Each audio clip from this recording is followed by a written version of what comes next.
नमस्कार विद्यार्थी मित्रांनो, स्पॉटलाइट अकॅडमीच्या प्लॅटफॉर्मवरती आपणा सर्वांचं सहर्ष स्वागत आहे. आपली जी टेस्ट नंबर 14 किंवा जीएसची जी 12वी टेस्ट झालेली होती बघा, तर त्यातील इतिहास या विषयांचे प्रश्न आणि त्याची उत्तरं जे आहेत किंवा त्याचं जे अनालिसिस आहेत या सगळ्या गोष्टी आज आपण बघणार आहेत. पहिला प्रश्न बघा, एन्शियंट इंडियावरती असणारा, हडप्पाकालीन धार्मिक प्रथांच्या संदर्भात कोणती विधानं बरोबर आहेत असं तुम्हाला विचारलेलं आहे.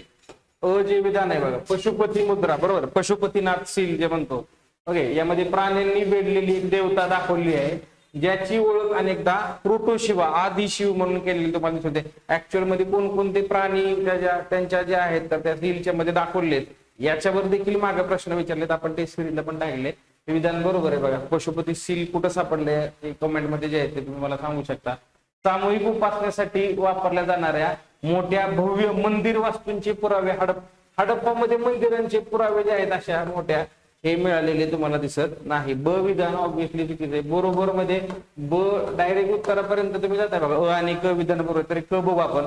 कालीबंगन आणि लोथल, ओके, गुजरातमध्ये किंवा कालीबंगन जे आहेत बघा राजस्थानमध्ये, यासारख्या ठिकाणी ही अग्निकुंड जे आहेत, फायर अल्टार्स जे म्हणतो ते सापडले आहेत का, तर ऑब्विसली सापडलेले. अ आणि क विधान जे आहे ते बरोबर आहे.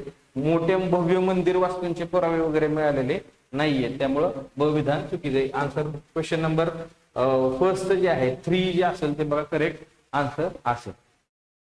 त्याच्यानंतर बघा नेक्स्ट जो क्वेश्चन आहे, ओके, क्वेश्चन नंबर 2, प्राचीन भारतीय गणिताच्या बाबत खालीलपैकी कोणतं किंवा कोणती विधानं जे आहेत तर ते परत एकदा बरोबर विधान विचारले. सुलभसूत्र, ओके, हे भूमितीवरील सगळ्यात जुने जॉमेट्रीवरचे ग्रंथ आहे की ज्यात यज्ञ कुंडाच्या फायर अल्टार्स, परत एकदा याचं जे बांधकाम आहे कोणत्या अँगल मध्ये कशा पद्धतीने जॉमेट्रीमध्ये जे बघतो आपण तर ते याच्यामध्ये दाखवले का, तर हे सुलभसूत्र हे बरोबर आहे बघा. त्याच्यानंतर बघा आर्यभट्टांनी आर्यभट्टी हा ग्रंथ बघितला आणि त्याच्यामध्ये पायची व्हॅल्यू जी आहे 4 दशांश स्थानापर्यंत जे आहे तर ते मोजण्याचं काम आर्यभट्ट यांनी केलेलं तुम्हाला दिसून येतं. आणि ब्रह्मगुप्ता यांचं शून्याला, ब्रह्मगुप्त याचे ब्रह्मस्फुट सिद्धांत वगैरे सारखे पुस्तक आहेत बघा गणितावरची, ओके, तर ते शून्याला एक सेपरेट संख्या म्हणून त्यांनी वागणूक दिली किंवा he treated 0 as a separate number. आणि मग त्यांनी गणितीय गुणधर्म जे आहेत तर ते सगळे सांगितले. तिन्ही विधानं जे आहेत तर ते याच्यामध्ये बरोबर आहे, त्यामुळे ऑप्शन नंबर 4 जे असेल ते सेकंड क्वेश्चनचं जे आहेत ते बघा आन्सर असेल. ओके ओके, क्वेश्चन नंबर 2चं जे असेल ते बघा 4 जे असेल ते करेक्ट आन्सर त्याच्यामुळं असेल. त्याच्यानंतर बघा क्वेश्चन नंबर 3 जे आहे बघा, राष्ट्रकूट साम्राज्य. आता राष्ट्रकूट साम्राज्याच्या बाबतीत जे आहेत तर ते योग्य विधानं जे आहेत तर तेच विचारलेले. वेरूळ येथील एलोरा किंवा वेरूळ आपण म्हणतो कैलास टेम्पल जे कृष्णा फर्स्ट यांच्या काळात एकाच सिंगल मोनोलिथिक स्ट्रक्चर जे आहे तर ते कोरले गेले. पहिलं बरोबर आहे बघा, कृष्णा फर्स्ट यांच्या काळखंडात. अमुक वर्ष जे आहेत या राष्ट्रकूटांचा याने कविराज मार्ग हा कन्नड भाषेतील ग्रंथ, अलंकार आणि काव्यशास्त्रावरील ग्रंथ लिहिलेला, हे देखील विधान बरोबर आहे बघा. जसं अमुक वर्षाचा याचा कविराज मार्ग प्रसिद्ध आहे बघा, असाच अजून एक संस्कृत मधला एक ग्रंथ जो आहे तो प्रसिद्ध आहे, ज्याच्यावर आपण प्रश्न पण विचारलाय तो देखील मला जे आहे कमेंट मध्ये तुम्ही सांगू शकता. समथिंग मालिका असं त्याचं आहे बघा, जसं हिंट तुम्हाला की बाबा दुसरं पण स्टेटमेंट जे आहे त्यामुळे बरोबर आहे. त्याच्यानंतर बघा कन्नौज साठी त्रिपक्षीय संघर्ष झाला. पाल प्रतिहार यांचे बरोबर, पालाज प्रतिहार, पाल जे काय ईस्ट कडे जे असतील बघा, इथं गुर्जर प्रतिहार असतील आणि दक्षिणेकडे किंवा डेक्कन मध्ये राष्ट्रकूट, या तिघांच्या या कन्नौज साठी संघर्ष झाला. तिन्ही विधानं जे आहेत ते त्यामुळे यामध्ये बरोबर आहे. बरोबरच विचारले बघा. अ ब क ऑप्शन नंबर 4 जे असेल ते त्यामुळे याचं करेक्ट आन्सर असेल. त्याच्यानंतर बघा 4था क्वेश्चन, मिडिवल इंडियामध्ये ट्रॅव्हलर्स वर विचारलेलं बघा. मध्ययुगीन जे प्रवासी आहेत यांच्या बाबत कोणत्या जोड्या जे आहेत ते बरोबर जुळले आहेत. ओके, तर इब्न बतूता जो आहे तो बघा मोरोक्कोवरून आला, त्यांनी मोहम्मद बिन तुगलकाच्या काळात भेट दिली. भेट तर दिलीच होती बघा, चीफ काझी म्हणून देखील काम केलं. महागच आपण मला वाटतं मागच्या समथिंग टेस्टला रिहला नावाचा जो किताबुल रेहला वगैरे याच इब्न बतूताचा बघितला बघा. अविधान बरोबर आहे बघा. त्याच्यानंतर बघा निकोलो कॉन्टी, इटालियन असणारा हा प्रवासी, Devaraya first, okay, Devaraya first यांच्या कालखंडात जे आहे तर ते तुम्हाला विजयनगर मध्ये जे आहे तर ते दिसून येतो. ओके, त्या जसं अब्दुल रजाक पण आपण माग बघितलेलं आहे बघा. फ्रँकोस बर्नियर असा फ्रेंच जो प्रवासी आहे त्याने औरंगजेबाच्या कालखंडात जो आहे ते he was a chief one of the surgeon किंवा तुम्ही म्हणू शकता एक वैद्य म्हणून जे आहेत तर त्यांनी काम केलेलं फिजिशियन तुम्हाला दिसून येतो. तिन्ही विधानं जे आहेत तर ती देखील याच्यामध्ये बरोबर आहे. अ ब क तिन्ही विधानं जे आहेत तर त्याच्यामध्ये बरोबर आहे. त्यामुळे ऑप्शन नंबर 4 जे असेल ते याचं करेक्ट आन्सर असेल. त्याच्यानंतर नेक्स्ट क्वेश्चन परत बघा विजयनगर बरोबर की विजयनगर प्रशासनाच्या संदर्भात जे आहेत तर ते कोणती विधानं जे आहेत तर ते बरोबर आहेत. जसं नयनकार जे पदे नायक पद्धती जे म्हणतो की लष्करी सेवेच्या बदल्यात जमीन त्याला आमाराम लँड असं म्हटलं जातं बघा. जसं इक्ता आहे बघा तसं तुम्हाला बऱ्याच वेळा सांगितलं की हे असंच जे आहे ते विजयनगर मध्ये होतं. आता इक्ता सिस्टीम हेच मुळात जे तर ते नंतरच्या काळात हेरिडिटरी बनले आणि त्याचं रूपांतर जे सामंतवाद किंवा फ्युडलशाहीमध्ये फ्युडलिझम जे आहे मध्ये झालेलं तुम्हाला दिसून येतं. आणि जर ते तिसरं स्टेटमेंट बघितलं हे विजयनगर साम्राज्य पहिलं असं भारतातील साम्राज्य यांनी कोणताही सरंजाम घटक नसलेली पूर्णपणे सेंट्रलाइज नोकरशाही असं आहे का. एकता सिस्टीम जसं तिकडे दिल्ली सल्तनतमध्ये हेरिडिटरी झाली आणि मग लोकल चिफ्टेन्स उभा राहिले तसंच या नयनकारा पद्धती म्हणजे नायकाज जे दुसरी फेज तुम्हाला दिसून येते तालीकोटाच्या युद्धानंतर हेच मुळात जे आहेत केंद्रीकृत शासन नसलेली विकेंद्रीकरण खूप मोठ्या प्रमाणात जे आहे विजयनगरमध्ये होतं. म्हणजे तिसरं स्टेटमेंट ऍब्सोल्युटली रॉंग आहे बघा. क विधान कुठं येणार नाही. अ आणि ब आहे. अ तर तुम्हाला माहिती आहे. असंच अय्यंगार पद्धती म्हणजे काय तर ग्रामीण व्यवहार पाहणाऱ्या 12 जे आहे ते ग्रामीण अधिकारी जे असतील तर त्यांचं जे मंडळ होतं त्याला म्हणायचे अय्यंगार. म्हणजे गावचा कारभार ग्रामीण पातळीवरचं प्रशासन बघणाऱ्या जे काय अधिकारी असतील जसं पाटील कुलकर्णी देशमुख इथं जे अधिकारी होते बघा हे सगळं काय असायचं ग्राम पातळीवर किंवा जे होत असतील बघा हे सगळं नोंदी ठेवणं या सगळ्या गोष्टी जशा येतात तसं अय्यंगार पद्धती विजयनगरमध्ये दिसून येतं. नयनगार पद्धती तुम्हाला सांगितलं की जमीन जी आहे लष्करी एकता सारखं असेल आणि हे असं सरंजामी घटक नाहीये का तर सरंजामी घटक किंवा फ्युडलिस्टिक इलिमेंट जे आहे ते विजयनगर साम्राज्यामध्ये होते. त्यामुळे अ आणि ब फक्त बरोबर आहे. ओके अ आणि ब बाकीचं क विधान जे आहे ते चुकीचं आहे. त्यामुळे ऑप्शन नंबर 1 जे असेल ते याचं करेक्ट आन्सर जे आहे ते असेल. त्याच्यानंतर बघा नेक्स्ट क्वेश्चन जो आहे बघा क्वेश्चन नंबर 6 शेरशाह सुरीच्या सुधारणांबाबत कोणते विधान जे आहे कोणता पर्याय जे आहे ते बरोबर आहे. तर याच्यामध्ये बघा त्याने रुपयाचे नावाचे चांदीचे नाणे सुरू केले ज्यासाठी शेरशाह सुरी त्याच्या सुधारणांसाठी प्रचंड प्रसिद्ध आहे बघा. या शेरशाह सुरींच्या सुधारणावर आधारित इव्हन राज्यसेवा मेन्स आता जी झाली बघा 2025 याला देखील प्रश्न विचारलेले आहेत. डाक चेहरा याने पुनरुज्जीवन केलं जसं अलाउद्दीन खिलजीच्या काळात हे इंट्रोड्यूस केलं गेलं होतं बघा. डाक चेहरा जे आहे तर बेटर क्वालिटी म्हणजे बेस्ट क्वालिटी हॉर्सेस किंवा सगळ्या गोष्टी मिलिटरी डिसिप्लिन राहण्यासाठी अलाउद्दीन खिलजीने केलं होतं. याने ते पुनरुज्जीवन केलं असं तुम्हाला दिले. रुपया त्याने चालू केलं आजही ते रुपया म्हणतो आपण. ते शेरशाह सुरीच्याच वेळात तुम्हाला दिसून येतं. सोनारगाव बंगालमधील ते वायव्येकडील अटकला जोडणारा grand trunk road jetty road या कन्स्ट्रक्शन साठी देखील शेरशाह सुरीला ओळखलं जातं. तिन्ही विधानं जे आहेत ते बरोबर आहेत. अ व क तिन्ही विधानं बरोबर आहेत. तर बरोबरच तुम्हाला विचारलं होतं तर ऑप्शन नंबर 4 जे असेल ते याचं करेक्ट आन्सर. नेक्स्ट क्वेश्चन बघा 7 नंबरचा परत एकदा मध्ययुगीन भारताच्या संदर्भात हा प्रश्न तुम्हाला दिसून येतो की जयपूरच्या सवाई जयसिंग ओके यांनी 5 वेगवेगळ्या शहरांमध्ये जंतर मंतर जंतर मंतरवर आधारित युपीएससीने बऱ्याच वेळा प्रश्न विचारले. एमपीएससी ने मला वाटतं एकदा प्रश्न विचारला जंतर मंतर जे आहे तर ते 5 वेगवेगळ्या शहरांमध्ये जसं जयपूर वगैरे सारख्या ठिकाणी तुम्हाला माहिती आहे दिल्लीतला असेल बघा. खगोलशास्त्रीय वेधशाळा ज्या आहेत ओके म्हणजे ऍस्ट्रॉनॉमिकल ऑब्झर्वेटरी जे आहेत तर त्या सवाई जयसिंग त्यासाठी प्रसिद्ध आहे बघा.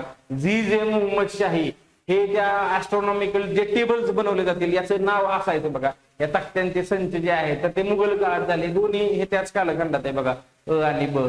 भारतात दारुगोळा जे आहेत तर ते प्रथम मुघल आता दारुगोळा जे आहे त्याचा वापर मोठ्या प्रमाणात जे आहे तर ते बाबरने पानिपतच्या लढाईमध्ये केला. पण दारुगोळा मुघलांनी आणला का नाही तर दारुगोळा दख्खनीमध्ये आधीपासूनच तुम्हाला दिसून येतो मुघलांच्या पण आधीपासून बरोबर. म्हणजे किंवा इव्हन सल्तनत कालखंडात पण दारुगोळ्याचे पुरावे वगैरे तुम्हाला मिळतात. पानिपतच्या युद्धादरम्यान पहिल्यांदाच आणला असं नाही. पानिपतच्या युद्धादरम्यान मोठ्या प्रमाणात हा यूज करण्यात आला असं तुम्ही म्हणू शकता. एवढ्या मोठ्या प्रमाणात क विधान जे आहे ते चुकीचे आहे बघा. बाकी अ आणि ब दोन्ही विधान बरोबर आहे. दारुगोळा पहिल्यापासूनच मुघलांच्या आधीपासून जे आहे तिथं अस्तित्वात होता.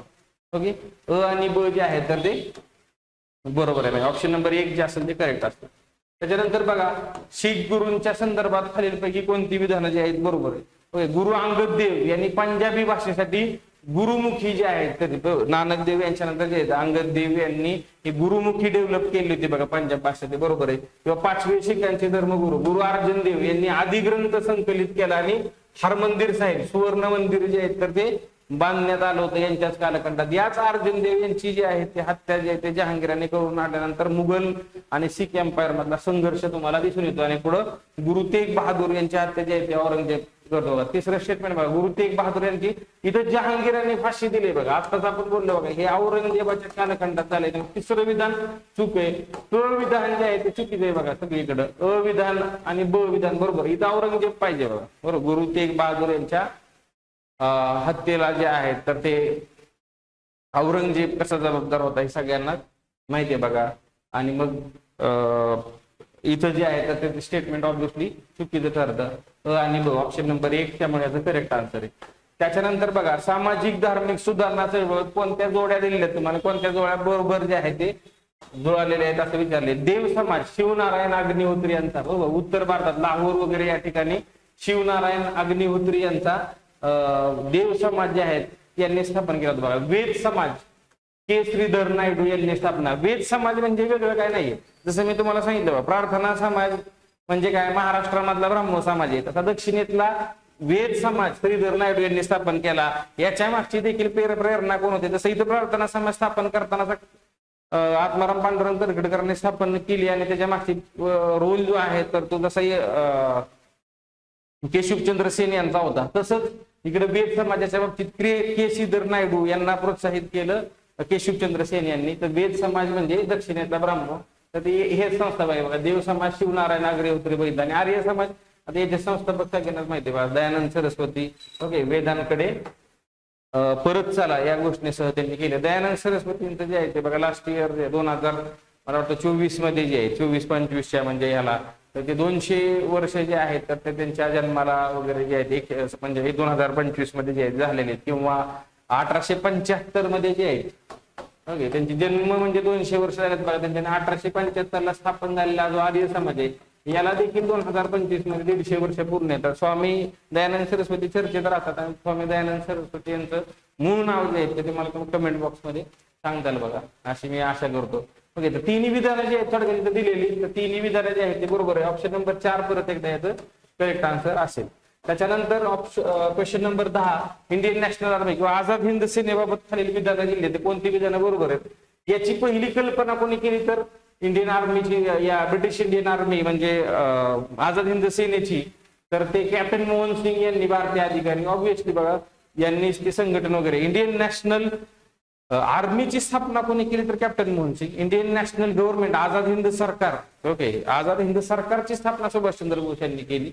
ओके, जसं आझाद हिंद सरकार सुभाषचंद्र बोस यांनी केली आणि INA सगळं जे आहे रिस्पॉन्सिबिलिटी नंतर त्यांनी घेतली. झाशीची राणी regiment captain Lakshmi Sahgal, okay, नंतर त्या प्रेसिडेंट पदाला देखील उभा राहिल्या होत्या बघा भारतामध्ये. पण ते अल्टिमेटली ते निवडून येत नाहीत. पण जे आहेत ते बघा, तर यांच्या नेतृत्वाखाली हे सगळं लढाई ऑल वुमन रेजिमेंट जे आहेत तर ते तुम्हाला दिसून येते. तर तिन्ही विधानं इथं बरोबर आहेत. बरोबर विचारले बघा, ऑप्शन नंबर 4 परत एकदा याचं करेक्ट आन्सर जे आहे तर ते असेल. त्याच्यानंतर बघा क्वेश्चन नंबर 11, 11 नंबर, छोडो भारत आंदोलनाच्या चळवळीच्या संदर्भात कोणती विधानं बरोबर आहेत. क्रिप्स मिशनच्या अपयशानंतर मागच आपण टाइमलाईन बघितली बघा. ऑगस्ट ऑफरला प्रत्युत्तर म्हणून जे आहे तर ते इंडिव्हिज्युअल सत्याग्रहानंतर जे आहे पर्ल हार्बरवरती अटॅक वगैरे होतो. आणि मग भारताचं येणं जे आहे ते कसं महत्वपूर्ण युद्धामध्ये येणं म्हणजे महत्वपूर्ण राहतं म्हणून जे आहे क्रिप्स मिशन. आणि क्रिप्स मिशनचा जो आहे leave it or take it जो अप्रोच आहे याला विरोध म्हणून जे आहे तर ते छोडो भारत आंदोलन करण्यात येतं. तर त्याच्या मिशनच्या अपयशानंतरच ही चळवळ सुरू करण्यात आली. करा किंवा मरा ही जगप्रसिद्ध घोषणा जी आहे तर ती गवालिया टँकेतून दिली होती गांधीजींनी. बालिया, तामलुक युपी मध्ये असेल, बलिया, तामलुक वेस्ट बेंगॉलमध्ये, सातारा यासारख्या ठिकाणी हे पॅरलल गव्हर्नमेंट प्रति सरकार वगैरे स्थापन झाली. ब क तिन्ही पण विधानं जे आहेत ते बरोबर आहे. परत एकदा ऑप्शन 4 जे असेल ते त्यामुळे याचं करेक्ट आन्सर जे आहे ते असेल. त्याच्यानंतर बघा क्वेश्चन नंबर 12, वसाहतवादी आर्थिक ड्रेन ऑफ वेल्थ, बरोबर, म्हणजे कोलोनियल ऍडमिनिस्ट्रेशनच्या बाबतीत किंवा वसाहती कोलोनियल ऍडमिनिस्ट्रेशनचा भारतात इकॉनॉमिक इम्पॅक्टच्या रिलेटेड संपत्तीचे वहन, ड्रेन ऑफ वेल्थ म्हणजे काय तर भारतीय रेल्वे आणि मळ्यांमध्ये ब्रिटिश भांडवलाची गुंतवणूक. ओके, भारतीय संसाधने आणि संपत्तीचा कोणताही समतुल्य ओके, युनिलॅटरल ट्रान्सफर म्हणजे भारतीय unilateral transfer of Indian resources, भारतामधली संसाधनं युनिलॅटरली एकाच मार्गाने म्हणजे भारतातून जे आहे ते परदेशात चालली, भारताचा पैसा हिंदुस्थानची लक्ष्मी दर्यापार झाली असं जे आपले समाजसुधारक म्हणतात तसं किंवा अर्थतज्ञ आपले जे म्हणतात तर ते unilateral transfer of Indian resources किंवा Indian wealth to Britain without any equivalent return, आपल्याला काही त्याचं मोबदला मिळतात जे लूट एक प्रकारे करण्यात आली ब्रिटिश वसाहतवादी पॉवरकडनं, तर त्याला म्हणतो आपण ड्रेन ऑफ वेल्थ. ओके, जे दादाभाई नौरोजी यांनी वापरलेले संज्ञा वगैरे तुम्हाला दिसतो. त्याच्यानंतर ऑप्शन नंबर 2 त्यामुळे याचं करेक्ट आन्सर असेल. Question number 13, Ilbert bill controversy याबाबत कोणती विधानं बरोबर आहे? या विधेयकाने भारतीय न्यायाधीशांना जिल्हा डिस्ट्रिक्ट कोर्ट्स मध्ये जे आहेत युरोपियनांबरोबर वरती फौजदारी खटले चालवण्याची म्हणजे इंडियन जज जे आहेत तर ते युरोपियनांवरती फौजदारी खटले चालवण्याची परवानगी देण्याचा प्रस्ताव मांडलेला होता. याच्यासाठीच ते कॉन्ट्रावर्सी झाली होती. रिपनच्या कालखंडात झालं हे देखील आता 1882 जे आहेत 84 हा रिपनचाच कालखंड दिसून येतो. दोन्ही विधानं बरोबर आहेत. तिसरं पण विधान आहे, युरोपीय समुदायाचा तीव्र विरोध असूनही हे विधेयक मूळ स्वरूपात मंजूर तर झालं नाही. म्हणजे यातून तर तुम्हाला माहिती आहे बघा की रिफॉर्म म्हणजे याच्यामध्ये बदल झाले आणि भारतीय जजेस जे आहेत तर ते युरोपियनांवरती फौजदारी खटले चालवू शकत नाही अशी तरतूद याच्यामध्ये तुम्हाला दिसून येते. आणि यातूनच ब्रिटिशांचा खरा चेहरा उघडकीस आला असं म्हणतो. आणि भारतात जो राष्ट्रवाद वाढीस लागण्याची अनेक कारण होती, त्यातले एक कारण इल्बर्ट बिलची कॉन्ट्रावर्सी देखील म्हटलं जातं. त्यामुळे तिसरं स्टेटमेंट तर चुकीचं आहे, मूळ स्वरूपात मंजूर झालं नाहीये ते, तर ते क विधान जे आहे ते चुकीचे आहे बघा.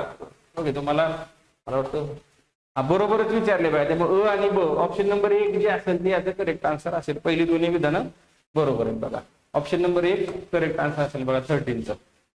त्याच्यानंतर बघा क्वेश्चन नंबर 14, महाराष्ट्रातील आदिवासी चळवळीच्या बाबत जे आहे तर ते खालीलपैकी कोणता पर्याय बरोबर आहे? खानदेश भागातले जे भिल्ल प्रदेश माहिती आहे बघा तुम्हाला, खानदेश असेल किंवा नंतर गुजरातचा प्रदेश किंवा राजस्थान पर्यंत एमपीचा काही भाग असा जो भिल्ल प्रदेश आहे, ज्याची बऱ्याच वेळा भिल्ल प्रदेशाची मागणी देखील एक वेगळं स्टेट म्हणून देखील करण्यात येते बघा. तर या आदिवासी चळवळीच्या खानदेशातील भिल्लांची जे रूलर्स असतील बघा किंवा लीडर्स असतील, खाजा सिंग असतील बघा किंवा भागोजी नाईक यांच्या नेतृत्वाखाली ब्रिटिश राजवटीविरुद्ध बंड केले होते. बरोबर आहे बघा. किंवा अहमदनगर पुणे भागातील कोळ्यांचे उठाव प्रसिद्ध आहेत बघा. तर इथं त्यांचे पारंपरिक जे हक्क आहेत तसं अनेक ट्रायबल्स किंवा या ज्या इथल्या आदिम जमातीत बघा यांचे जे रक्षणाचे असतील बघा, गड किल्ल्यांचं रक्षण असेल, याचे सगळे अधिकार काढून घेतले किंवा यांचे जे पारंपरिक बाकीचे पण इतर राईट्स असतील बघा हे काढून घेतल्यामुळं ब्रिटिशांच्या विरुद्ध प्री 1857 जे पण आणि 1857 नंतर पण काय झालेत, पण 1857च्या पूर्वी जे उठाव अनेक झाले तर त्यातले हे उठाव आहेत बघा. अहमदनगर पुणे येथील कोळ्यांनी असते किंवा खानदेशातील भिल्लांनी काय बऱ्याच वेळा काय केलं तर उलट केलं जातं बघा. इथं तुम्हाला खानदेश भागातील कोळ्यांनी आणि इथं अहमदनगर पुणे येथील असं पण टाकलं जातं. इथं मात्र ते दोन्ही बरोबर दिलेले बघा. अ आणि ब दोन्ही जे आहेत तर ते बरोबर आहे. त्यामुळे ऑप्शन नंबर 1 जे असेल ते याचं करेक्ट आन्सर असेल. त्याच्यानंतर बघा लास्ट जो 15 नंबरचा क्वेश्चन आहे ओके हिस्ट्रीच्या रिलेटेड, वृत्तपत्र आणि साहित्य या संदर्भात कोणत्या जोड्या ज्या आहेत ते बरोबर आहे. तसं रवींद्रनाथ टागोर यांची गोरा ही जी कादंबरी आहे बघा प्रचंड प्रसिद्ध. नीलदर्पण तुम्हाला माहितीच आहे, दीनबंधू मित्र यांचं जे नीलदर्पण आहे बघा, तर ते नीलदर्पण जे आहेत याच्यावर मला आधारित मला वाटतं क्रोनॉलॉजिकली एकदा युपीएससीने मला वाटतं प्रश्न देखील विचारले. दीनबंधू मित्र यांचं नीलदर्पण नावातच आहे नीलदर्पण. ओके, हे इंडिगो प्लॅन्टर्सच्या बेसिकली प्रश्नावर जे आहे ते आवाज याच्यामधून उठवण्यात आला बंगालमधून हे देखील. आणि भारत दूरदर्शा बरं, भारत दूरदर्शा जे आहे तर ते भरतेंदू हरिश्चंद्र प्रचंड मोठं नाव साहित्यातलं.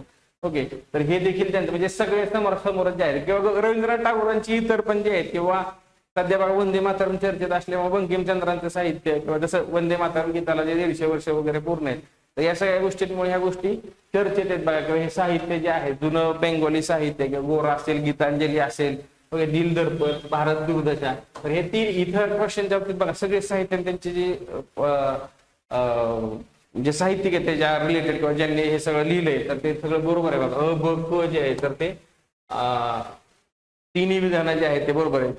तर ऑप्शन नंबर 4 जे असेल ते 15चं करेक्ट आन्सर असेल बघा. हे सगळे होते इतिहास या विषयाचे आपल्या प्रश्न आणि त्याची उत्तरं. धन्यवाद. नमस्कार विद्यार्थी मित्रांनो, आजची आपली जी 12वी टेस्ट झाली, या 12व्या टेस्ट मधले जे जॉग्राफीचे आणि एन्व्हायरमेंटचे क्वेश्चन्स आहेत ते आपल्याला या ठिकाणी बघायचे आहेत. सो या ठिकाणी जर का तुम्ही बघितलं तर क्वेश्चन नंबर 16 पासून जे आहे ते आपले जॉग्राफीचे क्वेश्चन्स होते आणि मग शेवटी 5 एन्व्हायरमेंटचे क्वेश्चन्स त्या ठिकाणी होते.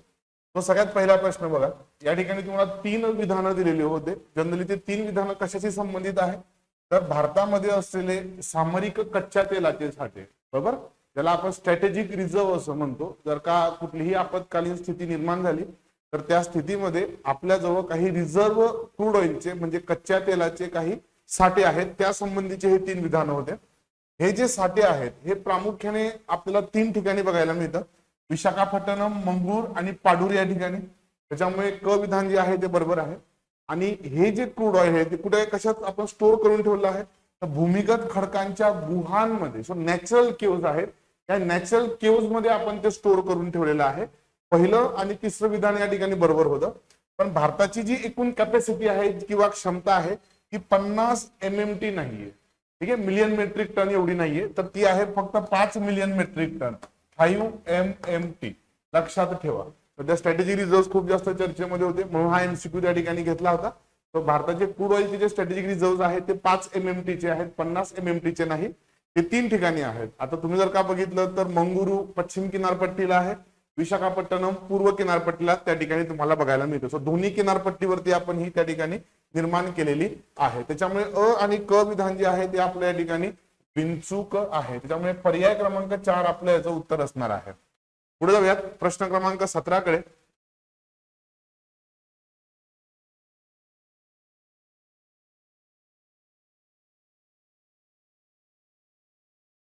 ओके, हा इथे बघा, पुढील पैकी कोणती विधानं योग्य आहेत. ठीक आहे, चांगला खिंड आहे, जनरली लडाख मध्ये ती खिंड आहे, तर लडाख मधल्या चांगला खिंडीबद्दलची 4 विधानं होती. तो चांगला खिंड लडाख केंद्रशासित प्रदेशामध्ये स्थित आहे, अगदी बरोबर त्या ठिकाणी आहे. चांगला खिंड लेह आणि शोक नदीच्या दरम्यान झास्कर पर्वत रांगेमध्ये स्थित आहे, हे पण विधान त्या ठिकाणी अगदी बरोबर आहे. तुम्ही जर का बघितलं तर इकडच्या बाजूला शोक नदी आहे आणि इकडच्या बाजूला झास्कर पर्वत रांग आहे. चांगला खिंड हिमालयात वसलेल्या चांगथांग पठाराचे मुख्य प्रवेशद्वार आहे.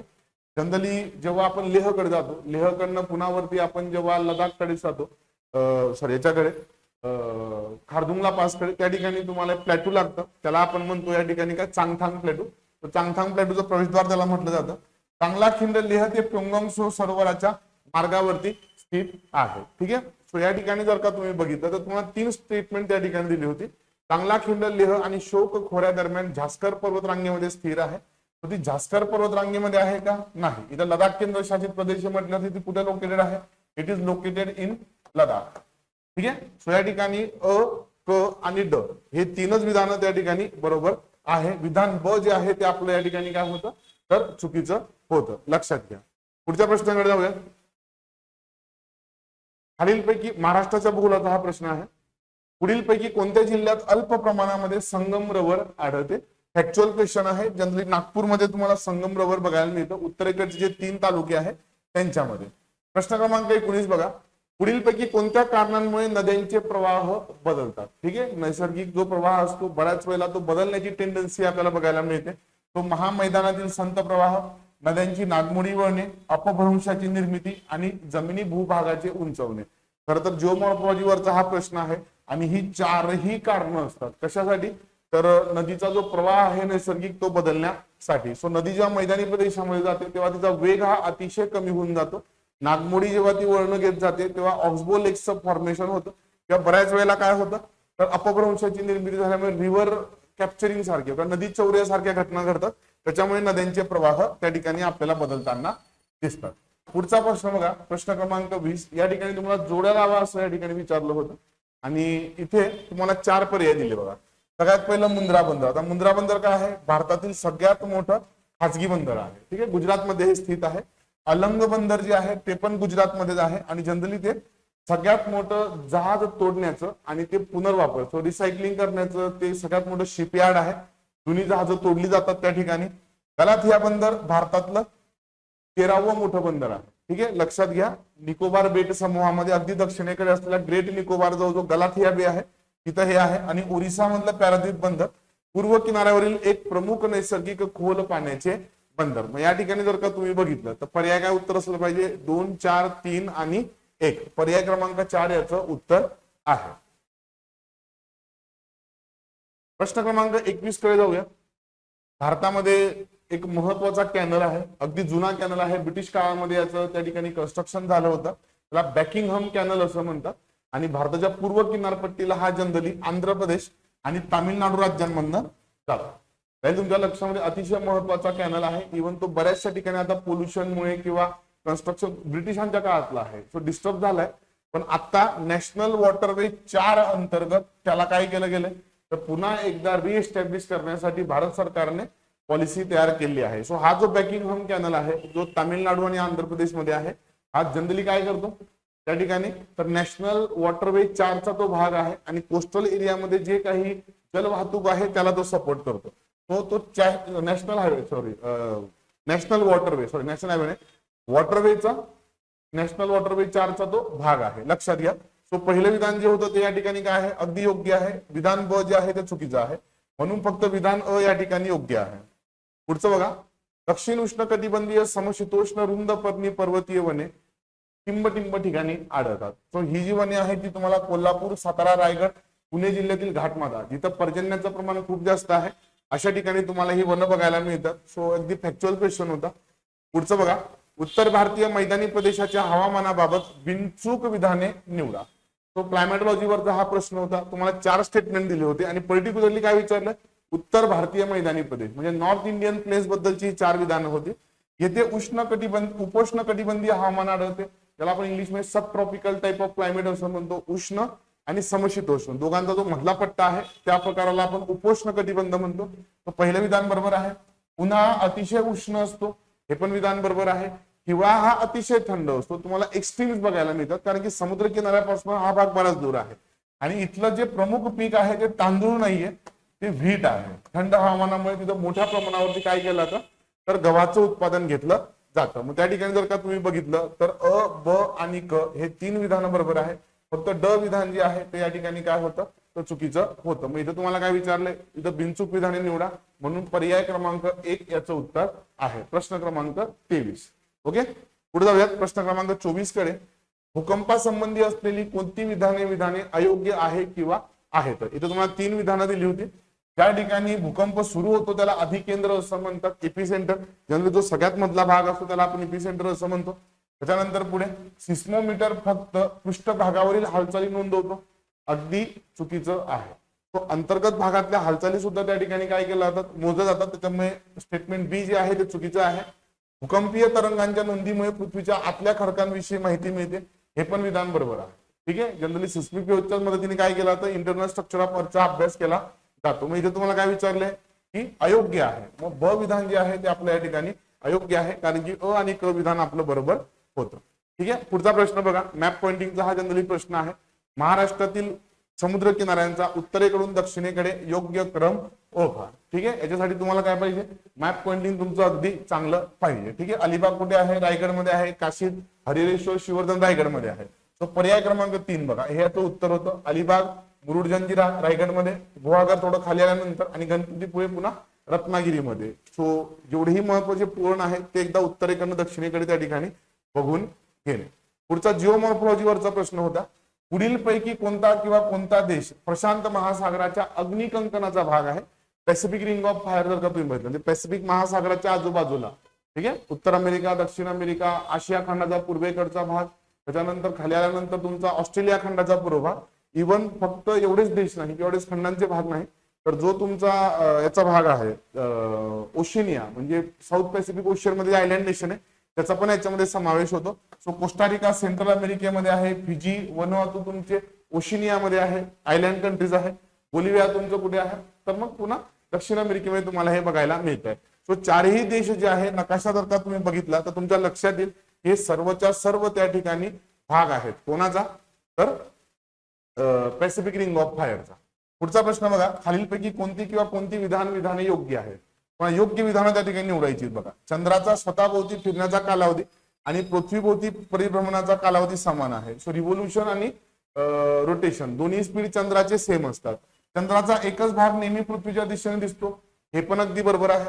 तिसरं विधान मात्र बघा की चंद्र पृथ्वीभोवती सुमारे 29 दिवसात एक परिभ्रमण पूर्ण करतो, चुकीचं आहे. जनरली त्याला 27.3 दिवस त्या ठिकाणी लागत असतात. बरोबर, फक्त ऍक्च्युली पौर्णिमा ते अमावस्या दरम्यानचा कालावधी 29 दिवसाचा असतो, पण रोटेशनला मात्र किती लागतं, 27.3 दिवस त्या ठिकाणी लागतात. मग तुम्ही जर का बघितलं तर अ आणि ब विधान फक्त या ठिकाणी योग्य आहे. क विधान जे होतं ते आपलं त्या ठिकाणी चुकीचं होतं. ठीक आहे, पुढे जाऊयात प्रश्न क्रमांक 28 कडे. अरबी समुद्राला जाऊन मिळणाऱ्या नद्यांचा उत्तरेकडून दक्षिणेकडे योग्य क्रम असलेला पर्याय तुम्हाला या ठिकाणी निवडायचा आहे. ठीक आहे, इथं जर का तुम्ही बघितलं तर सगळ्या पश्चिमेकडच्या नद्या आहेत त्या वेस्टर्न फ्लोविंग रिव्हर्स आहेत. पहिलं ज्याचं उत्तर आहे बघा, मांडोवी गोव्यामधनं वाहते, त्याच्यानंतर खालील की शरावती आहे कर्नाटकातनं, आणि पेरियार आणि पेंबा या दोन महत्वाच्या केरळ मधल्या नद्या आहेत. त्याच्यामुळे तुमचं पर्याय क्रमांक 1 याचं उत्तर आहे. ठीक आहे, खाली वेळ. आफ्रिका आणि आशियातील वाळवंटी पट्ट्याच्या निर्मितीमागील मुख्य कारण कुठले आहे? तुम्ही जर का बघितलं तर आशिया आणि आफ्रिका खंडामध्ये जनरली कर्कवृत्त आणि मकरवृत्ताच्या जवळ त्या ठिकाणी जो वाळवंटी प्रदेश तयार झालेला आहे, ठीक आहे, किंवा जे वाळवंटाचं केंद्रीकरण झालं आहे त्याच्या मागची कारण काय आहेत, तर त्याच्या संबंधित मला 2 कारण दिली होती की त्या ठिकाणी उप उष्णकटिबंधीय उच्च दाब क्षेत्र बसलेले आहे, अगदी बरोबर आहे. सब ट्रॉपिकल हाय प्रेशर बेल्ट बघायला मिळतो, आणि त्या ठिकाणी उष्ण सागरी प्रवाहाखाली आहेत, चुकीचं आहे. तिथं जनरली तुम्हाला शीत सागरी प्रवाह बघायला मिळतात. त्याच्यामुळे काय होतं, तर जनरली इव्हॅपोरेशन रेट कमी होऊन जातो आणि वाफेची निर्मिती न होता ढगांची पण निर्मिती त्या ठिकाणी होत नाही. त्यामुळे बरं का बघितलं तर फक्त विधान अ या ठिकाणी योग्य आहे. पुढे जाऊयात प्रश्न क्रमांक 30 कडे. हा ओशनोग्राफीवरचा प्रश्न आहे. सर्गासो समुद्र पुढीलपैकी कुठल्या महासागरात स्थित आहे? ऍक्च्युली हा व्हर्च्युअल सी आहे, हा ऍक्च्युअल सी नाहीये. जनरली ओशन करंट जे आहे उत्तर अटलांटिक मध्ये तुम्ही जर का शिकले असाल तर क्लॉकवाईज असतात. ठीक आहे, सो जे गायर फॉर्म होतो ओशियन करंटचा त्याचा मधला जो भाग आहे त्याला आपण काय म्हणतो, सर्गासो सी असं म्हणतो. सो जनरली हा जो सर्गासो सी आहे हा उत्तर अटलांटिक महासागरामध्ये तुम्हाला बघायला मिळतो. पुढचं बघा, खालील विधानांतून बिनचूक विधान किंवा विधाने निवडा. आता इथून पुढे सगळे आपले एन्व्हायरमेंटचे क्वेश्चन्स होते. इथं तुम्हाला 3 विधानं दिलेत बघा. इथं सगळ्यात पहिले काय विचारलं होतं की पॉप्युलेशन जी टर्म आहे, ठीक आहे, एकाच प्रजातीची जी काही संख्या असते ना त्याला आपण जनरली काय म्हणतो, त्याला आपण पॉप्युलेशन असं म्हणतो. सो विशिष्ट वेळी विशिष्ट प्रदेशात असणाऱ्या एकाच जीव प्रजातीच्या सदस्यांच्या समूहाला आपण त्या ठिकाणी लोकसंख्या असं म्हणत असतो. ठीक आहे, पुढचं, जीवसंख्या नेहमी एकाच प्रजातीची मोजली जाते, अगदी बरोबर आहे. ठीक आहे, तुम्ही जर का इकोसिस्टीमचे कंपोनंट्स बघितले, ठीक आहे, इकोसिस्टीमच्या कंपोनंट्स मध्ये सगळ्यात पहिले इंडिव्हिज्युअल आहे, इंडिव्हिज्युअल नंतर पॉप्युलेशन, त्याच्यानंतर मग कम्युनिटी तयार होतात. ठीक आहे, तो जीवसंख्येतील कुठल्याही सदस्याची वाढ अनियंत्रितपणे होऊ शकत नाही, हे पण अगदी बरोबर आहे. कंट्रोल आहे, त्याच्यामुळे अ, ब आणि क हे तिन्ही विधानं या ठिकाणी काय होती, तर बिनचूक होते. पुढे बघा, भारतीय मानक bureau, that is the bureau of Indian standard, 11वी-12वीचे जे एन्व्हायरमेंटचे पुस्तक आहेत त्याच्यातनं घेतलेलं हा पुस्तक आहे. पर्यावरण अनुकूल उत्पादनांसाठी 1991 मध्ये इकोमार्क नावाचं मानक तयार केलं गेलं. ठीक आहे, जनरली तुम्ही जर का कुठलंही एन्व्हायरमेंटल फ्रेंडली प्रोडक्ट घेतलं असेल त्याच्यावरती इकोमार्क असतं, आणि इकोमार्कचं चिन्ह काय आहे, तर ते आहे तुमचं मातीचं भांड. ठीक आहे, असं मातीच्या भांड्याचा काय असतो त्याच्यावरती सिंबल असतो. त्याचा अर्थ काय आहे की हे जे प्रोडक्ट आहे ते एन्व्हायरमेंट फ्रेंडली आहे. पुढे बघा, बीच बचाव आंदोलन पुढीलपैकी कुठल्या राज्याशी संबंधित आहे? पुन्हा शाळेच्या पुस्तकातनं एन्व्हायरमेंटच्या पुस्तकातनं घेतलेला प्रश्न आहे. तर हे आंदोलन उत्तराखंड मध्ये झालं होतं बघा. प्रश्न क्रमांक 34 बघा, हिमबिबट्याच्या संदर्भात तुम्हाला या ठिकाणी 4 विधानं दिली आहेत, त्याच्यातलं तुम्हाला चुकीचं विधान निवडायचं आहे. तो हिमबिबट्या कुंजिशिया प्रजाती आहे, बरोबर, अगदी बरोबर आहे. किस्टोन स्पेसिस आहे, आणि किस्टोन स्पेसिस पूर्ण इकोसिस्टम रेग्युलेट करतात. आयुसीनच्या रेड डेटा बुक नुसार असुरक्षित प्रजाती म्हणून वर्गीकरण केलेलं आहे, अगदी बरोबर आहे. व्हलनरेबल त्याला स्टेटस त्या ठिकाणी देण्यात आलेला आहे. भारतातील 4 मोठे क्षेत्र हिमबिबट्या संवर्धनासाठी निवडण्यात आलेले आहेत, हे जे विधान आहे ते या ठिकाणी चुकीचं आहे. ठीक आहे, जनरली पश्चिम आणि पूर्व हिमालय त्या ठिकाणी निवडण्यात आलेला आहे. वन्यजीव संरक्षण कायदा 1972च्या अनुसूची 1 मध्ये हिमबिबट्याचा समावेश होतो. 4थं विधान या ठिकाणी बरोबर आहे. पुढचं बघा, पारिस्थितिकीय मनोऱ्यांमधील पुढीलपैकी कोणते किंवा कोणत्या मनोरे उलटे असू शकतात? ठीक आहे, कोणकोणते मनोरे उलटे असू शकतात? जनरली आपण बघतो की 3 मनोरे असतात. त्यात संख्येचा मनोरा हा सरळ पण असू शकतो, हा उलटा पण असू शकतो. जैव बायोमासचा तो पण काय असू शकतो, सरळ पण असू शकतो, उलटा पण असू शकतो. ऊर्जेचा मनोरा मात्र कधीही सरळ असतो, तो उलटा नसतो. त्याच्यामुळे तुम्ही जर का बघितलं या ठिकाणी फक्त अ आणि ब हे तुमचं या ठिकाणी बरोबर आहे. ठीक आहे, थँक्यू सो मच. चला तर सामान्य विज्ञानाच्या प्रश्नांना जे आहे ते आपण सुरुवात करूयात. 36 नंबर पासून जे आहेत प्रश्न आपल्याला बघायला मिळतात. तर यामध्ये जो पहिला प्रश्न आहे विचारलेला आहे की ॲस्टिग्मॅटिझम हा एक सामान्य दृष्टीदोष आहे, बरोबर, ज्यामुळे जे आहे अंधक दृष्टी जी आहे ती आपल्याला बघायला मिळते. तर ती कोणत्या प्रकारच्या भिंगाचा वापर करून जी आहे ती सुधारली जाऊ शकते. तर ते आपल्याला माहिती की हायपरमेट्रोपिया असेल किंवा मायोपिया असेल त्याच्यासाठी आपण कॉन्केव्ह आणि कॉन्व्हेक्स लेन्स आपण वापरतो, बरोबर. त्याच पद्धतीने ॲस्टिग्मॅटिझम हा एक आजार आहे ज्याच्यामध्ये कॉर्नियाचा जो आकार आहे, लक्षात ठेवा, कॉर्नियाचा आकार हा अनियमित पद्धतीने बदलतो. आणि याच्यामुळे काय होतं, रेटिनावरती ज्या पद्धतीने प्रकाश हा पडला पाहिजे तर तो तिथे पडत नाही. ठीक आहे, यासाठी जे आहे बेसिकली सिलेंड्रिकल लेन्स ज्या आहेत त्या वापरल्या जातात. त्याला आपण दंडगोलाकार भिंगा असं म्हणतो. यामध्ये मल्टिपल फोकल लेन्स तुम्हाला जे आहे अचीव करता येतात. त्या पद्धतीने जे आहे पूर्णपणे प्रकाश जो आहे केंद्रित होतो रेटिनावरती. ठीक आहे, तर पर्याय क्रमांक 3 जे आहे ते आपलं उत्तर असणार आहे. त्यानंतर प्रश्न बघूया. प्रश्न क्रमांक आहे 37 विचारलेला आहे विद्युत चुंबकीय घटक वर्णपटल त्याचबरोबर जे क्षेत्र आहेत ते याच्या गुणधर्माशी जे आहेत आपल्या जोड्या लावायच्या आहेत. जोड्या लावायच्या आहे विचारलेला आहे. बेसिकली आपल्याला मायक्रोवेव्ह, त्यानंतर इन्फ्रारेड वेव्स, त्याचबरोबर जे आहे आपल्याला युव्ही रेज आणि त्यानंतर जे आहे एक्स रेज जे आहेत ते आपल्याला दिलेले आहेत. ठीक आहे, तर आता बघा याच्यामध्ये जर तुम्हाला काही रेज जर माहिती नसतील तर एक गोष्ट लक्षात ठेवायची, याच्यामध्ये बेसिक जरी तुम्हाला माहिती असेल तर उरलेले 2 ऑप्शन तुम्हाला एलिमिनेट करता येतील इथे. ठीक आहे, तर आता इथे बघा जसं की संगण ऊतीचे निदानासाठी केला जातो. ठीक आहे, भेदक क्षमता जी आहे ती जास्त असते. आता आपल्याला माहिती आहे की आपण हॉस्पिटलमध्ये जाऊन जे आहे एक्सरे आपण काढतो, राईट. तर ते काय ऊती जे आहेत त्याचबरोबर हाडं जी आहेत यांची इमेजिंग जी आहे ती केली जाते. म्हणजे डचं जे आहे बघा 2 हे 100% जे आहे ते आपल्याला डिफाईन इथे करता येतं.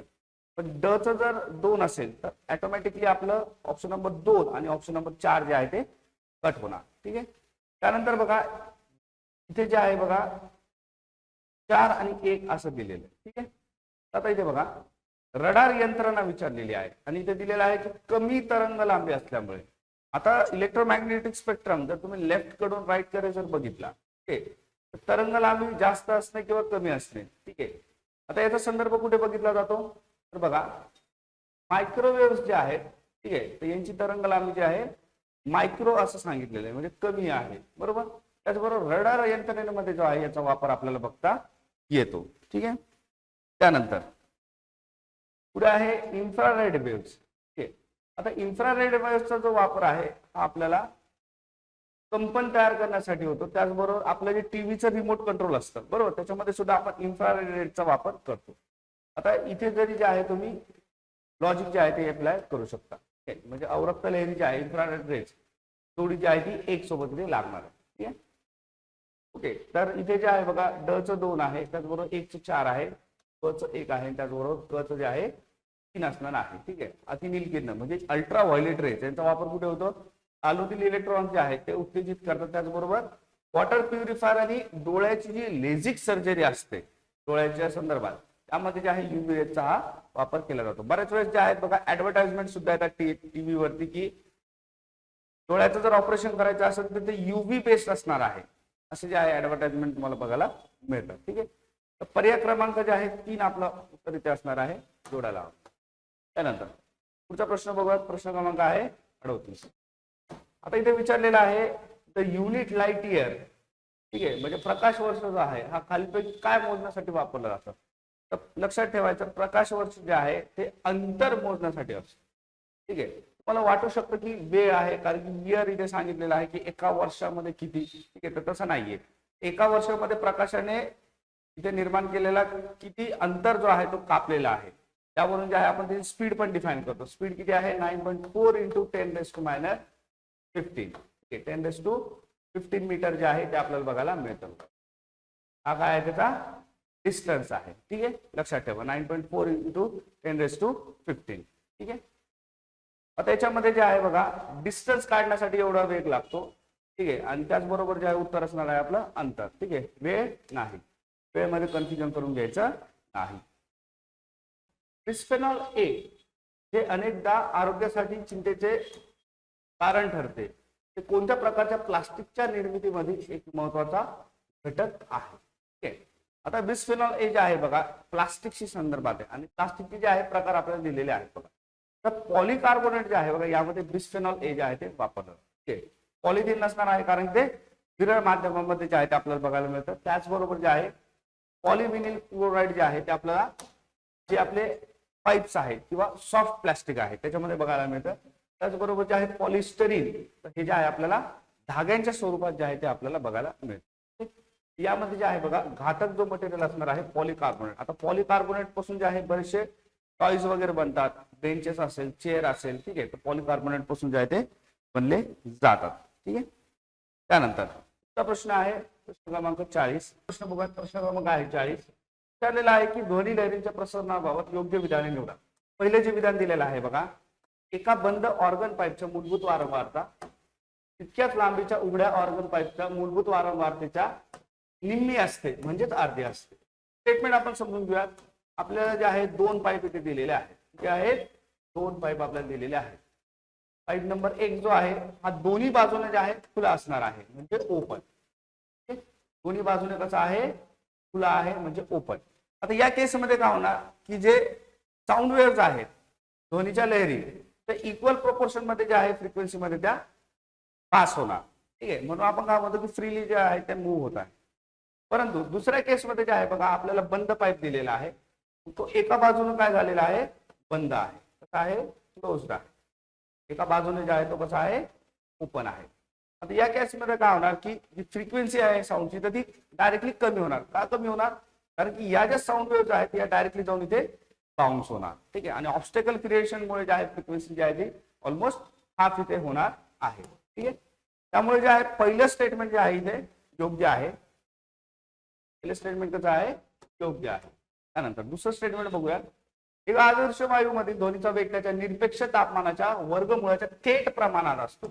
काय दिलेलं आहे डायरेक्टली प्रोपोर्शनल असं दिलेलं आहे. Velocity of sound is directly proportional to the under root of its temperature, square root of its temperature.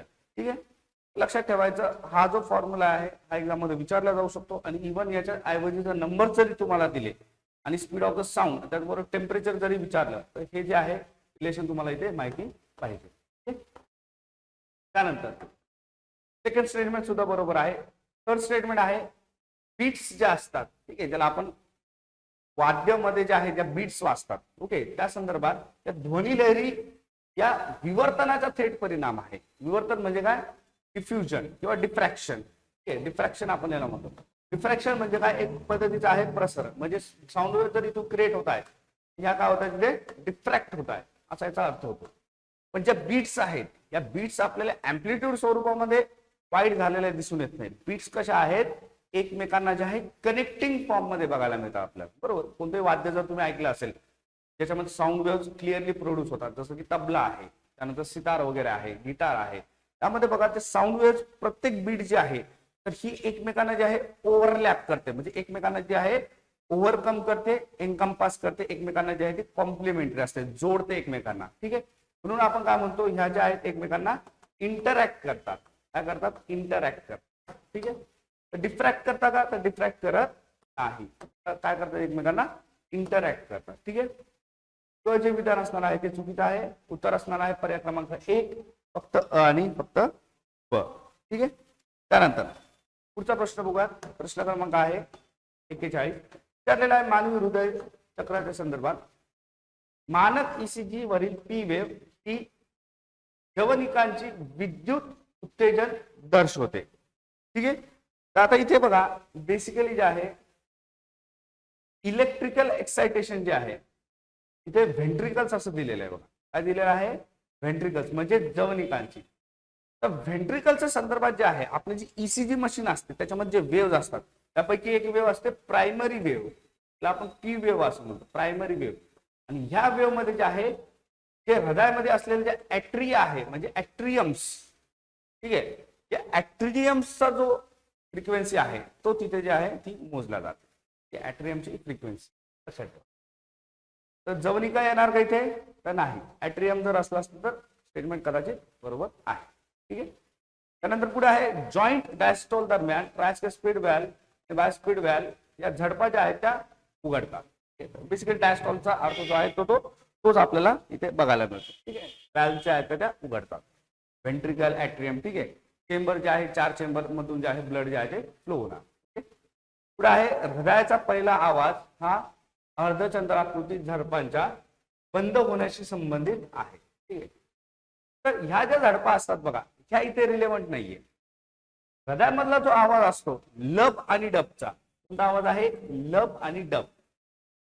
आवाज बेसिकली काय आहे तर ह्या ज्या ट्रायस्पीड आणि बायस्पीड व्हॅल्यू आहे यांच्या ह्या झडपांच्या उघडणे आणि बंद होणे यामुळे हा लब डबचा आवाज तयार होतो. ठीक आहे. लक्षात ठेवा कशामुळे तयार होतो या व्हॅल्व्हमुळे. कोणते आहे बायस्पीड आणि ट्रायस्पीड व्हॅल्व. ठीक आहे. लब डबचा आवाज.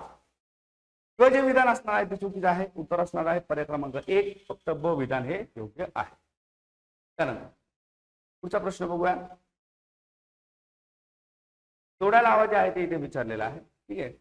आता इथे लॉजिक जे आहे तुम्ही लावू शकता. तुम्हाला जरी हे कठीण वाटत असेल की नाही का की थोडं स्टेप मध्ये विचारलेलं आहे त्यानंतर जे आहे खूपच त्या गोष्टी ऐकलेल्या नाही वाचलेल्या नाही किंवा ह्या ज्या आहे डिफिकल्ट वाटत आहे थोडंसं लॉजिक जे आहे ते तुम्ही तुमचा बिल्ट इथे करू शकता. ठीक आहे.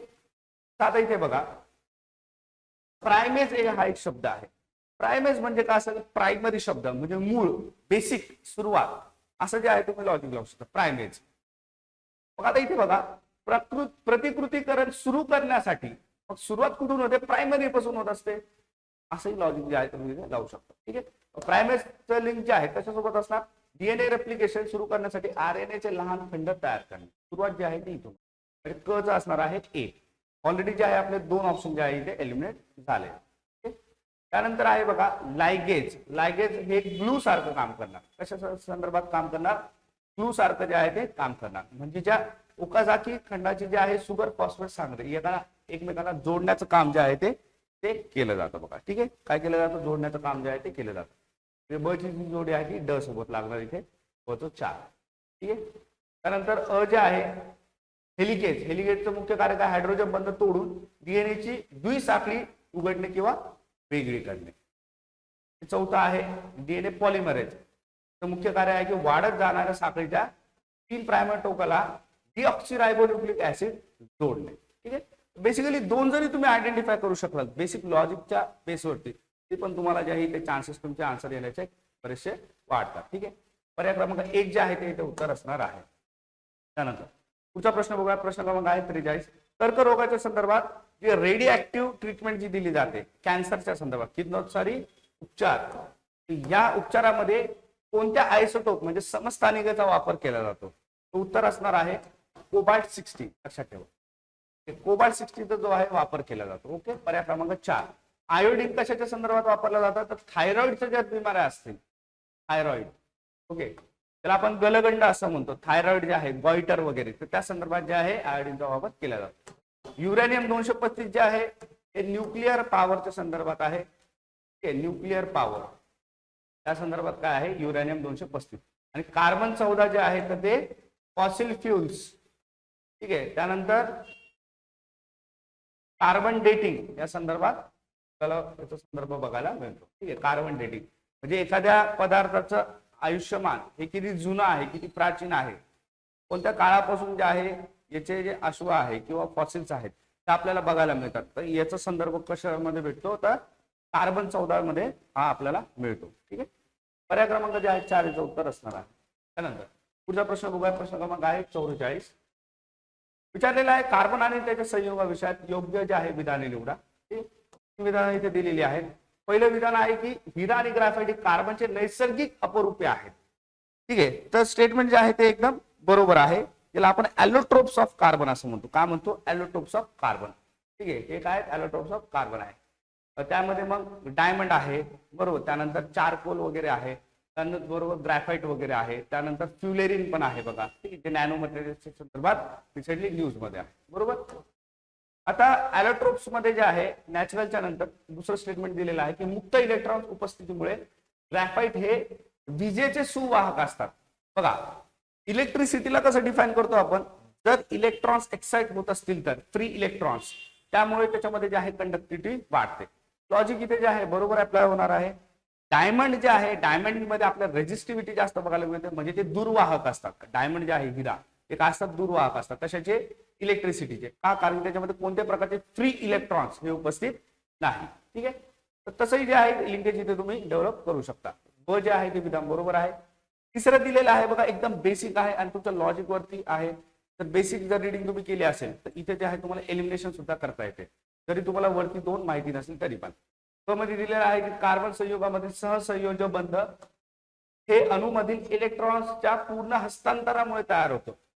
तर कार्बनचे जे कंपाऊंड्स असतात हे बेसिकली काय असतात, कोव्हॅलंट बॉन्ड्स असतात. आणि कोव्हॅलंट बॉन्ड्स मध्ये जे इलेक्ट्रॉन्स आहेत त्यांची शेअरिंग केली जाते. डोनेशन आणि एक्सेप्टन्स केलं जातं का, डोनेट केले जातात का, नाही, डोनेट केले जात नाही. काय केली जाते, शेअरिंग केली जाते. आणि इथे स्टेटमेंट मध्ये काय दिलेलं आहे, हस्तांतरण करणे. तर शेअर जे आहे ते डोनेट केले जात नाही, तर ते शेअर केले जातात. आपण काय म्हणतो, कोव्हॅलंट बॉन्ड असं म्हणतो. ठीक आहे, तर क जे विधान आहे बघा ते चुकीचं आहे. आता इथे जर तुम्ही लॉजिक जर इथे बघितलं तर क जर तुम्हाला बेसिक तुमच्या रिडिंग वरती जर माहिती असेल तर ऑप्शन नंबर 4 इथे आपण एलिमिनेट करणार, 3 इथे एलिमिनेट करणार आणि त्याचबरोबर 2 सुद्धा इथे एलिमिनेट होणार. ठीक आहे, उत्तर असणार आहे पर्याय क्रमांक 1. त्यानंतर पुढचा प्रश्न आहे बघा, खालीलपैकी कोणते मूलभूत बल आहे. ठीक आहे, म्हणजे basic fundamental force of the universe. तर मुख्यतः जे आहेत 4 आपल्याला लक्षात ठेवायचे असतात. किती असतात, 4. ठीक आहे, 4 मुख्य जे आहे fundamental forces of the universe असतात. पहिला आहे स्ट्रॉंग न्यूक्लिअर फोर्स, लक्षात ठेवा, स्ट्रॉंग न्यूक्लिअर फोर्स. दुसरा आहे वीक न्यूक्लिअर फोर्स, आहे वीक न्यूक्लिअर फोर्स. तिसरा आहे ग्रॅव्हिटेशन फोर्स, गुरुत्वाकर्षण बल. चौथा आहे electromagnetic force, electromagnetic force.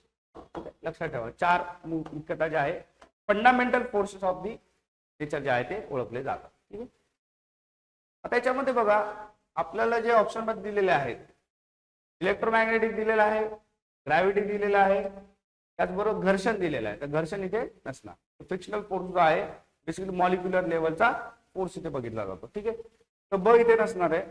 Option number 1 इथे मायनस होणार, 3 इथे मायनस होणार, 4 इथे मायनस होणार. तर पर्याय क्रमांक 2 जे आहे ते उत्तर असणार आहे. पुढचा प्रश्न बघूया, प्रश्न क्रमांक आहे 46. विचारलेला आहे की खालीलपैकी कोणती हाडे मानवी हातामध्ये असतात. हँड्सच्या संदर्भात विचारलेलं आहे. ठीक आहे, आता याच्यामध्ये बघा फिमर शरीरामधली जी आहे सर्वात मोठी हाड आहे आणि याचं बेसिक लोकेशन जे आहे हे तुम्हाला माहिती आहे. कुठे असणार आहे, मांडीमध्ये असणार आहे, थाईज मध्ये असणार आहे, म्हणजे लेग्स मध्ये. ठीक आहे, मांडी जेव्हा आपण म्हणतो तेव्हा कुठे असणार आहे, लेग्स मध्ये. विचारला आहे हातामध्ये. ठीक आहे, तर ब ऑप्शन इथे कट होणार. त्याचबरोबर ह्युमरस जे आहे आपल्या शोल्डर मध्ये असणार आहे. त्याचबरोबर रेडियस जे आहे आपल्या 4 आर्म्स म्हणजे हाताच्या 4 आर्म्स मध्ये ती असणार आहे. क आणि क जी आहे ती हातांची हाडे आहे. तर उत्तर असणार आहे पर्याय क्रमांक 2. ठीक आहे, त्यानंतर पुढचा प्रश्न बघूया. ते जे आहे बघा रायू यमिकांचे सिद्धांत, त्याचबरोबर व्यावहारिक परिणाम किंवा त्याची व्याख्या सोबत आपल्याला जे आहे जोड्या लावायच्या आहेत. ठीक आहे, आता इथे पण जे आहे बेसिक तुम्हाला लॉ जे आहे ते माहिती पाहिजे नाही का. एक ओव्हरऑल आयडिया जरी असेल तरी पण तुम्हाला या जोड्या ज्या आहेत त्या लावता येतात. ठीक आहे, आता बघा इथे बेसिकली बर्नौलीचा सिद्धांत दिलेला आहे. तर बर्नौली तुम्हाला माहिती आहे, बर्नौली सिद्धांत जो आहे तर प्रेशर जो आहे, ठीक आहे, प्रेशरच्या संदर्भात असणार आहे. प्रेशर आहे. ठीक आहे, आता बर्नौलीमध्ये एक जी जोडी आहे आपली, ठीक आहे, तर एका जोडीमध्ये आपल्याला प्रेशर हा कुठे बघायला मिळतो ते व्यवस्थित जे आहे स्टेटमेंट आपण बघूया. सेकंड स्टेटमेंट मध्ये असं दिलेलं आहे बुओयंट फोर्स, प्लावक बल ज्याला आपण म्हणतो, फोर्स ऑफ बियॉन्सी. ठीक आहे, तिसऱ्या याच्यामध्ये दिलेला आहे ड्राईव्ह मध्ये असणारा गोलाकार वस्तूवर विरुद्ध होणारा ड्रॅग बल, ड्रॅग बल दिलेला आहे, इथे बियॉन्ट फोर्स आहे. चौथ्यामध्ये दिलेला आहे हवेत गतिमान विमानाच्या पंखाद्वारे होणार आहे एरोडायनामिक लिफ्ट असं दिलेलं आहे. ठीक आहे, आता इथे जो प्रेशर आहे, ठीक आहे, त्यानंतर पुढचा प्रश्न बघा. प्रश्न क्रमांक आहे 47 विचारलेला आहे रायू यमिकांचा सिद्धांत आणि त्याचे व्यावहारिक परिणाम किंवा व्याख्या यांच्या जोड्या लावा. तर बर्नौलीचा सिद्धांत कशाच्या संदर्भात आहे, बेसिकली एरोडायनामिक लिफ्ट जे आहे. ठीक आहे, या संदर्भात आपण प्रेशर आणि त्याचबरोबर ऍटमॉस्फेरिक प्रेशर या संदर्भात जे आहे आपण रिलेशन जे आहे ते बघतो. ठीक आहे. एरोडायनामिक लिफ्ट जे आहे एअरक्राफ्ट विंग आणि त्याचबरोबर मोशन जे आहे ऑब्जेक्टचं या संदर्भात आपण बर्नौलीचा प्रिन्सिपल बघतो. त्यानंतर पुढे आहे पास्कलचा नियम. पुढचा नियम आहे पास्कलचा नियम.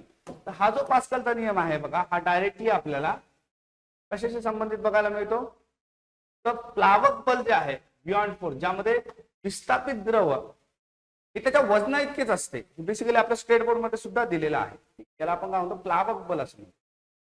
बेसिकली डीचा असणार आहे 2, डीचा असणार आहे 2, 1चा आहे 4. त्यानंतर पुढे आहे स्टोकचा नियम. स्टोक यांचा नियम जो आहे हा द्रवामध्ये पडणारा जो ड्रॅग बल आहे या ड्रॅग बलच्या संदर्भात जो आहे स्टोकचा नियम आपल्याला बघायला मिळतो. ठीक आहे. कचा असणार आहे 3, कचं जे आहे पास्कलचा नियम. पास्कलचा नियम कशाच्या संदर्भात आहे तर हायड्रोलिक लिफ्ट. ठीक आहे.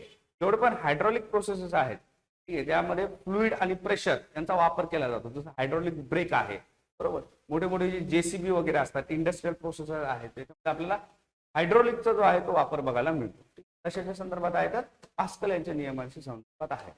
पर्याय क्रमांक 2 जे आहे त्याचं उत्तर असणार आहे. त्यानंतर पुढचा प्रश्न बघूया. प्रश्न क्रमांक आहे 48. विचारलेला आहे खालीलपैकी कोणते पदार्थ लोह चुंबकीय म्हणून वर्गीकृत केले जातात. ठीक आहे. लोह चुंबकीय म्हणजे काय बेसिकली याला फेरोमॅग्नेटिक आपण असं म्हणतो. कन्सेप्ट समजून घ्या. फेरोमॅग्नेटिक. फेरोमॅग्नेटिक म्हणजे असे मटेरियल्स जे दोन्ही पोलला जे आहे अट्रॅक्ट होतात. ते नॉर्थ पोल आणि साऊथ पोल मॅग्नेटचे जे 2 पोल असतात या दोन्हीला अट्रॅक्ट होणारे जे मटेरियल्स असतात त्यांना म्हटलं जातं फेरोमॅग्नेटिक. त्याचबरोबर पुढे जे आहे आपल्याला बघायला मिळतं की काही जे मटेरियल्स असतात तर हे बेसिकली डायमॅग्नेटिक असतात. कसे असतात डायमॅग्नेटिक. डायमॅग्नेटिक म्हणजे उलट नॉर्थ आणि साऊथ पोल जे असणार आहे मॅग्नेटचे या दोन्हीला रिपेल ते करणार म्हणजे दूर जे आहे ते ढकलणार. ठीक आहे. तर रिपेलिंग जे आहे पॉवर दूर फेकण्याची क्षमता आहे नॉर्थ आणि साऊथला. जसं फेरोमॅग्नेटिझम मध्ये जे आहे अट्रॅक्ट केलं जातं आणि रिपल्शन जे आहे ते आपल्याला डायमॅग्नेटिक मध्ये बघायला मिळतं. ठीक आहे. त्यामध्ये बघा बेसिकली मर्क्युरी जे आहे मर्क्युरी आपल्याला डायमॅग्नेटिक म्हणून बघायला मिळतो. त्याचबरोबर जे आहे बाकीचे जे लोखंड त्याचबरोबर कोबाल्ट आणि निकेल हे सर्व काय आहेत फेरोमॅग्नेटिक आहेत. ठीक आहे. तर उत्तर असणार आहे अ क आणि ड पर्याय क्रमांक 1. त्यानंतर पुढचा प्रश्न बघूया. प्रश्न आहे 49. खालीलपैकी कोणी सर्वात आधी प्रकाशाच्या वेगाची यशस्वीरित्या मोजमाप केलेली आहे. ठीक आहे. 1676 मध्ये बघा ऑलौस रोमर यांनी जे आहे सर्वप्रथम ही मोजणी केली होती. ठीक आहे. तर यांनी काय केलं होतं बेसिकली ज्युपिटर जे आहे आणि ज्युपिटरचे जे चंद्र आहेत याचा अभ्यास करून जे आहे यांनी प्रकाशाची जे सर्वप्रथम जे वेग जो आहे तो इथे काढला. पर्याय क्रमांक 3 जे आहे त्याचं उत्तर असणार. पुढचा प्रश्न आहे बघा प्रश्न क्रमांक 50. विचारलेला आहे ड्युरिंग अ थिक फ्रॉग म्हणजे जे दाट धुके असतात यामध्ये दृष्टी जी आहे ती आपली लक्षणीयरित्या कमी होते म्हणजे आपल्याला व्हिजिबिलिटी जी आहे ती फारशी नसते. याचं मुख्य कारण काय. मुख्य कारण असणार आहे स्कॅटरिंग ऑफ लाईट प्रकाशाचे विकिरण. आता कोणतीही गोष्ट व्हिजिबल होण्यासाठी त्या ज्या लाईट रेज आहे किंवा ज्या प्रकाश किरण आहेत त्या आपल्या डोळ्यामध्ये एका विशिष्ट अँगल मध्ये जर एंटर करत असतील तरच आपल्याला समोरची वस्तू जी आहे ती क्लिअरली दिसणार. परंतु फॉग मध्ये काय होतं जे मॉइश्चर आहे ते मॉइश्चर काय करणार लाईट रेजला स्कॅटर करणार. म्हणजेच काय लाईट रेज जर अशा पद्धतीने पडल्या त्याला जे आहे रिफ्लेक्शन जे आहे ते कंटिन्युअसली इथे होत असणार. ते आहे एकमेकांना जे आहे ते रिफ्लेक्ट करत चालतं. यामुळे काय होतं रिफ्लेक्शनमुळे जे आहे आणि त्याचबरोबर रिफ्रॅक्शनमुळे रिफ्लेक्शन आणि रिफ्रॅक्शन याच्यामुळे काय होणार बेसिकली ही दिशा आहे डायरेक्शन तर ती बेंड होत जाणार आणि ती परफेक्टली आपल्या डोळ्यामध्ये जी आहे ती एंटर करणार नाही. म्हणजेच याचा अर्थ काय की व्हिजिबिलिटी जी आहे ती डायरेक्टली कमी होणार. पर्याय क्रमांक 3 जे आहे त्याचं उत्तर असणार आहे. प्रश्न आहे प्रश्न क्रमांक 51. विचारलेला आहे की खालीलपैकी कोणते प्रबळ खनिज आम्ल म्हणून वर्गीकृत केले जाते. ठीक आहे. तर ऍसिड्स मध्ये जर आपण प्रकार बघितले ऍसिडचे जे आहे मूळ 2 प्रकार पडतात. एक आहे ऑर्गॅनिक दुसरे आहे इनऑर्गॅनिक. इनऑर्गॅनिक म्हणजेच काय, तर याला आपण मिनरल ऍसिड सुद्धा असं म्हणतो, मिनरल ऍसिड. ठीक आहे. मग जे निसर्गामध्ये आढळतात परंतु ज्याच्यामध्ये कार्बन किंवा जे सजीवांशी संबंधित नाहीये, these are not related to the biotic components, they are called as minerals. ठीक आहे. त्याच्यामध्ये बघा सिट्रिक ऍसिड जे आहे ते आपल्याला फळांमध्ये मिळतं, बरोबर. आमला आहे, लेमन आहे, याच्यामध्ये आपल्याला सिट्रिक ऍसिड मिळतो. हे असणार आहे ऑर्गॅनिक, म्हणजे हा पर्याय नाहीये. विचारलेला आहे खनिज आम्ल. ठीक आहे. सेंद्रिय आम्ल जर विचारलं असतं तर सिट्रिक ऍसिड जे आहे ते आपल्या उत्तरामध्ये आहे, परंतु विचारलेला आहे मिनरल ऍसिड. ठीक आहे. सल्फ्युरिक ऍसिड मात्र जे आहे ते डायरेक्टली आपल्याला नॅचरल पद्धतीने जे आहे मिनरलच्या फॉर्म मध्ये सापडतं, त्यामुळे व याच्यामध्ये येणार. त्यानंतर आहे नायट्रिक ऍसिड, हे पण जे आहे आपल्याला युरिक ऍसिड त्याचबरोबर नायट्रोजन सायकल यामध्ये आपल्याला हे आढळतं. आणि हे कसं आहे तर हे इनऑर्गॅनिक पद्धतीचं आहे, म्हणजेच ते मिनरल आहे, त्यामुळे क सुद्धा यामध्ये येणार. पुढचं आहे ऍसिटिक ऍसिड.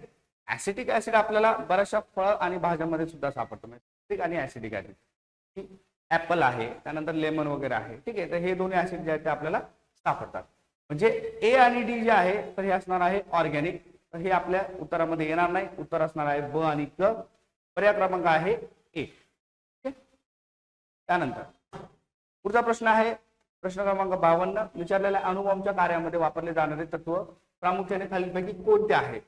तर बेसिकली बघा न्यूक्लिअर फिजन मार्फत जे आहे ही प्रक्रिया घडते. ठीक आहे. केंद्रकीय विखंडन याला आपण म्हणतो. न्यूक्लिअर फ्युजनचा जर तुम्ही उल्लेख केला, सम्मिलन हे जे आहे हे सूर्य प्रक्रियेशी संबंधित आहे. सूर्य प्रक्रिया म्हणजे सूर्य कशा पद्धतीने निर्मित होतो, फ्युजन पद्धतीने निर्मित होतो.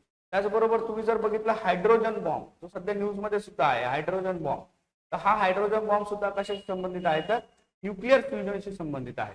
त्याचबरोबर ITER प्रोजेक्ट जो आहे फ्रान्समधील, त्याच्यामध्ये भारत सुद्धा हा सहभागी देश आहे. तर यामध्ये होणाऱ्या ज्या प्रोसेसेस आहेत त्या न्यूक्लिअर फ्युजनशी संबंधित आहे. ठीक आहे. आणि न्यूक्लिअर फ्युजन म्हणजे काय, जे काही आपले न्यूक्लिअर वेपन्स आहेत सध्या. ठीक आहे. दुसऱ्या महायुद्धाच्या वेळेस फॅट बॉय किंवा अशा ज्या मिसाईल्स लॉन्च केल्या होत्या अमेरिकेने, त्या सर्व कशावरती बेस्ड होत्या तर न्यूक्लिअर फ्युजनवरती आहे. आपल्याकडे जे काही न्यूक्लिअर पॉवर प्लांट्स आहेत न्यूक्लिअर एनर्जीच्या संदर्भात, कल्पक्कम असेल, ठीक आहे, त्यानंतर होणारे जे आहे जैतापूर वगैरे आहे, ठीक आहे, जे रिसेंटली न्यूज मध्ये बरेच वेळ असतात. ठीक आहे. काकरापारा वगैरे आहेत. तर हे सगळे कसे आहे न्यूक्लिअर बेस्ड आहे, युरॅनियम बेस्ड आहे. त्याच्यामध्ये काय होणार न्यूक्लिअर फ्युजन होणार आहे. त्यानंतर पुढचा प्रश्न आहे प्रश्न क्रमांक 53. बेसिक क्वेश्चन आहे बघा. अमोनियाच्या औद्योगिक संश्लेषणासाठी कोणती प्रक्रिया वापरली जाते. ठीक आहे. तर ऑक्सिजन आणि हायड्रोजन यांना जे आहे अति प्रेशर आणि अति तापमानामध्ये जे आहे हीट करून काय केलं जातं तर अमोनिया जे आहे ते तयार केलं जातं. ठीक आहे. यालाच आपण म्हणतो हॅबरची प्रक्रिया असं म्हणतो. काय म्हणतो हॅबरची प्रक्रिया असं याला आपण म्हणतो. ठीक आहे. त्याच्यामध्ये बघा नायट्रोजन गॅस जी आहे, ठीक आहे, जर उलट जर प्रश्न विचारला की हायड्रोजन गॅसचा काही याच्यामध्ये उल्लेख येतो का, तिथे मेन्शन तुम्ही करू शकता की ऑब्व्हियसली हायड्रोजन गॅस मधूनच या गोष्टी तयार होतात आणि त्याच्या संदर्भात जे हायड्रोजन आणि त्याचबरोबर ऑक्सिजन यांचा इथे वापर केला जातो. याला आपण काय म्हणतो हॅबर्स प्रोसेस असं म्हणतो. त्यानंतर पुढचा प्रश्न बघा. प्रश्न आहे 54 नंबर. विचारलेला आहे की द्रव्याच्या अवस्था आणि द्रावणाच्या संदर्भात कोणती विधाने बरोबर आहे. पहिले स्टेटमेंट आहे खऱ्या द्रावणातून प्रकाशाचा गेल्याच्या नंतर म्हणजे प्रकाश गेल्याच्या नंतर द्रावणातून विकिरण होत नाही. आता इमॅजिन करा आपल्याकडे जे आहे ट्रू सोल्युशन आहे. त्या ट्रू सोल्युशन मध्ये पार्टिकल्स जे आहेत आता हे पूर्णपणे जे आहे सस्पेंड झालेले आहे, म्हणजे विरघळलेले आहे, डिसॉल्व्ह झालेले आहे. आता इथे पार्टिकलची साईज छोटी आहे त्यामुळे स्कॅटरिंग होणं शक्य आहे का, तर शक्य नाही. स्कॅटरिंग कधी होणार जर पार्टिकलची साईज मोठी असेल तेव्हा. त्यामुळे पहिलं जे विधान आहे तर ते योग्य आहे. पुढे दिलेलं आहे निलंबने ही समांगी मिश्रणे मानली जातात. म्हणजेच काय suspension are consider homogeneous mixture. तर होमोजिनियस आहेत का नाही. तर सस्पेन्शन मध्ये बघा जे पार्टिकल साईज जी आहे तर ही लार्ज असते. लार्ज असते. जसं की लिंबू सरबत तुम्ही बघू शकता त्याच्यामध्ये जे आहे पार्टिकल साईज कशी आहे मोठी आहे. सस्पेन्शन आपण याला म्हणतो.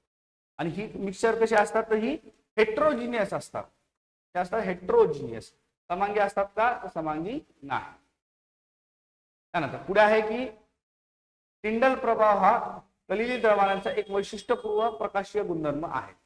तर टिंडल इफेक्ट हा कोलोडियल सोल्युशन मध्येच होतो. ठीक आहे, लक्षात ठेवा हे स्टेटमेंट. टिंडल इफेक्ट जे आहे हा कोलोडियल सोल्युशन मध्येच होतो. टिंडल इफेक्ट म्हणजे काय? बेसिकली आपल्याकडे जे सोल्युशन आहे कोलोडियल सोल्युशन म्हणजे उदाहरणार्थ मिल्क आहे किंवा आपल्याकडे ब्लड आहे. ठीक आहे, यामधून जेव्हा तुम्ही प्रकाश किंवा लाईट जे आहे जेव्हा त्याच्यामधून पास होते, पास झाल्याच्या नंतर जे आहे त्याच्यामध्ये वेगवेगळे जे आहे कलर्स जे आहेत ते आपल्याला बघायला मिळतात. ओके, याला आपण काय म्हणतो? टिंडल इफेक्ट असं म्हणतो. Tyndall effect. हा टिंडल इफेक्ट कशा संदर्भात आहे? तर कोलॉइडल सोल्युशनच्या संदर्भात. पुढचा प्रश्न बघूयात. प्रश्न क्रमांक आहे 55. विचारलेला आहे की नायट्रस ऑक्साईड N2O सामान्यतः खालीलपैकी कोणत्या नावाने ओळखले जाते? बेसिकली बघा, पोलीस फोर्स असेल किंवा इतर जे आहे प्रशासन असेल किंवा वेगवेगळे जे काही प्रोफेशन असतील जसं की मेडिकल प्रोफेशन आहे, डेंटिस्ट. ठीक आहे, तर हे जे आहे लाफिंग गॅसचा वापर करतात. कशाचा? हास्यवायूचा. तर याचं एक वैशिष्ट्य असं असतं की याच्यामधून जे आहे तुम्हाला इथून जे आहे ॲनेस्थेशिया, ठीक आहे, म्हणजे थोडंसं जे आहे पेन नंबिंग सिम्पटम्स हे तुम्हाला याच्यामधून बघायला मिळतात. म्हणजे पेन जो आहे तो ते तुम्हाला त्रास वगैरे जो आहे तो होत नाही. ठीक आहे, तर पेन नंबिंग अशा प्रॉपर्टीज ज्या आहेत ह्या तुम्हाला याच्यामध्ये बघायला मिळतात. कशाच्या? तर नायट्रस ऑक्साईड. त्यामुळे लाफिंग गॅस जे आहे हे डेंटिस्ट किंवा मग जे आहे पोलीस फोर्स वगैरे सुद्धा यूज करते. ठीक आहे, पर्याय क्रमांक 2 जे आहे तर ते उत्तर असणार आहे. चला करंटचे प्रश्न बघूयात. 56 नंबरचा प्रश्न बघा. लखनौ शहराला क्रिएटिव्ह सिटी ऑफ गॅस्ट्रॉनॉमी हा दर्जा मिळालेला आहे. तर हे बरोबर आहे. लखनौ मधले जे क्युझिन्स आहेत बघा, म्हणजे खाद्यपदार्थ, त्या खाद्यपदार्थांसाठी हा दर्जा त्याला मिळालेला आहे. युनेस्कोचे क्रिएटिव्ह सिटी ऑफ गॅस्ट्रॉनॉमी ही मान्यता मिळवून आलं. लखनौ हे पहिलं भारतीय शहर, हे चुकीचं आहे बघा. याच्या आधी हा जो दर्जा आहे हा हैदराबादला मिळालेला आहे ना. हैदराबाद नंतरचं जे आहे लखनौ दुसरं शहर आहे, त्याच्यामुळे हे दुसरं आहे. हैदराबाद हे जे आहे पहिलं शहर, त्याच्यामुळे इथं उत्तर जे आहे फक्त त्यानंतर पुढचा प्रश्न बघा. युनेस्कोनी भगवद्गीता आणि नाट्यशास्त्राच्या हस्तलिखितांचा संग्रह memory of the world register मध्ये समाविष्ट केलेला आहे. युनेस्कोच्या मेमरी ऑफ द वर्ल्ड कार्यक्रमाचं उद्दिष्ट जागतिक महत्वाच्या दस्तऐवजी वारशाचं जतन करणं असं आहे. सो भरत मुनींचं नाट्यशास्त्र आणि भगवद्गीता हे मेमरी जे डॉक्युमेंट्स आहेत युनेस्कोचे, okay, memory of the world तिच्यात गेलेले आहेत. हे बरोबर आहे बघा. आणि याच्यामध्ये जो काही जागतिक वारसा आहे, जे महत्वाचे डॉक्युमेंट्स आहेत त्या डॉक्युमेंट्सला आपण जतन करतो. तो दोन्ही स्टेटमेंट जे आहे तर ते याच्यामध्ये बरोबर आहे बघा. देन पुढचा जो प्रश्न आहे बघा तर तो स्वामी तुलसीदास यांच्याबद्दल आहे. गोस्वामी तुलसीदास जे होते त्यांची जयंती जी आहे त्याला 500 वर्ष पूर्ण झालेले आहेत आणि ही जयंती चित्रकूटमध्ये साजरी झाली. उत्तर प्रदेश सरकारने केलेली आहे. वाराणसीतील 80 येथे गंगेच्या काठावर अवधीच्या बोलीमध्ये रामचरित मानस त्यांनी लिहिलेलं आहे. ओके, आणि आमचं भाग्य की आम्हाला हिंदीमध्ये हे अभ्यासायला होतं. रामचरित मानस जे आहे बघा, नवोदयला असताना CBSE ला जे आहे सिलेबसमध्ये हे होतं. तो त्याच्यानंतर विनय पत्रिका, कवितावली हिंदीच्या ब्रज बोलीमध्ये त्यांनी केलेली आहे बघा. तो ब्रज भाषा पण जे आहे खूप म्हणजे चांगली ऑसम भाषा आहे बघा. हे सगळे जे आहेत स्टेटमेंट बरोबर आहेत. सो 500 वर्ष झालेले आहेत गोस्वामी तुलसीदास यांना, त्यामुळे हा रेफरन्स महत्वाचा आहे. आपल्याला प्रश्न विचारला जाऊ शकतो. भगवान बिरसा मुंडा जे आहे बघा आणि त्यांचा मुंडा उठाव जो होता त्याच्याबद्दल, कारण भगवान बिरसा मुंडा यांना 150 वर्ष पूर्ण होतात त्यांच्या जयंतीनिमित्त. तो हा प्रश्न येऊ शकतो. जनजाती गौरव दिवस जो आहे तो साजरा झालेला आहे, 150वी जयंती. आणि हा कधी साजरा होतो? 15 नोव्हेंबरला साजरा होतो. 1899 मध्ये बिरसा मुंडा यांनी उलगुनान चळवळ सुरू केलेली होती. सो हेही बरोबर आहे. उलगुनांवर तुम्हाला भरपूर PYQ सापडतील, हिस्ट्रीमध्ये पण विचारलेले आहेत. मुंडा उठाव प्रामुख्याने केवळ आदिवासी समाजातील सामाजिक भेदभावाविरुद्ध होता. तो हा केवळ शब्द प्रॉब्लेमॅटिक आहे. आता मुंडा उठाव जो होता ना तिच्यामध्ये जे ब्रिटिश गव्हर्नमेंट होतं त्यांनी ज्या पद्धतीने जे आहे बघा आदिवासी समुदाय असेल त्यांचं डिप्रिव्हेशन केलेलं आहे, त्यांना एक्सप्लॉइट केलेलं आहे, तर असे बरेच मुद्दे होते. म्हणजे इथं बेसिकली जे आहे की शोषण हा महत्वाचा मुद्दा आहे, की हा सामाजिक अस्पेक्ट, भेदभाव वगैरे हे तिच्यात सेकंडरी होतं. त्याच्यामुळे इथं उत्तर जे आहे अ आणि ब आहे बघा.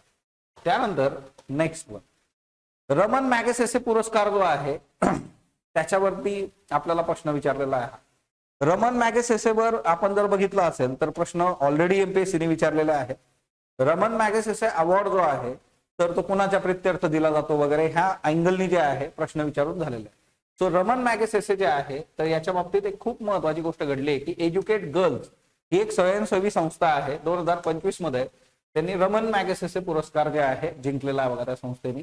आणि भारतातली ही पहिली संस्था आहे की जिला रमन मॅगसेसे पुरस्कार, व्यक्ती भरपूर झाल्यात पण संस्थेला पहिल्यांदा मिळाला. 1957 मध्ये याची सुरुवात झाली होती. 58 मध्ये हा दिला होता बघा. आणि दर 2 वर्षांनी नाही, दरवर्षी दिला जातो. अॅन्युअल आहे, त्याच्यामुळे हे स्टेटमेंट चुकीचं आहे बघा. क जिथं जिथं आहे, अ आणि ब हे दोन्ही स्टेटमेंट जे आहे ते बरोबर. ओके. सो 60 नंबरचा जो प्रश्न आहे आपला तर त्याचं जे उत्तर आहे तर ते अ आणि ब आहे. सो रमन मॅगसेसे जो आहे तर तो आशियाचं नोबेल म्हणून पण त्याला बघितलं जातं. खूप खूप महत्वाचं आहे, विचारले जातात प्रश्न. भारताचे जे पंतप्रधान होते त्यांच्या दौऱ्याबद्दलचा प्रश्न बघा. रिअल टाइम पेमेंटसाठी भारतीय डिजिटल पेमेंट प्रणालीचा अवलंब करणारा नामेबिया हा पहिला आफ्रिकन देश जो आहे तर तो ठरलेला आहे बघा. सो बेसिकली जे आहे तर त्यांनी कुठली प्रणाली घेतली रिअल टाइम पेमेंटसाठी? तो आन्सर इज UPI. आता UPI चा वापर करणारे नंबर ऑफ कंट्रीज आहे पण हा पहिला आफ्रिकन देश UPI च्या याच्यामध्ये आलेला आहे. सो आपल्याला हा प्रश्न विचारला जाऊ शकतो, कारण असं पहिल्यांदा जे घडतं ना तर तिथं प्रश्न विचारण्याचे चान्सेस जास्त असतात बघा. समुद्रायन मोहीम जे आहे और समुद्रायन मिशन और डीप ओशन मिशन जे आहे तर ते पण आपल्यासाठी खूप महत्वाचं आहे, कारण 2026 मध्ये याचा सिग्निफिकन्स आहे बघा. डीप ओशन मिशनचा भाग आहे बघा समुद्रयान जे आहे की हे जे ना समुद्रयान मोहीम जी आहे ती डीप ओशन मिशन म्हणजे समुद्राच्या तळाशी जाऊन गोष्टी ज्या आहेत त्या डील केल्या जातात. याच्यासाठी आपण मत्स्य 6000 हे बनवलेलं आहे. National institute of ocean technology द्वारे जे आहे हे विकसित झालेलं आहे.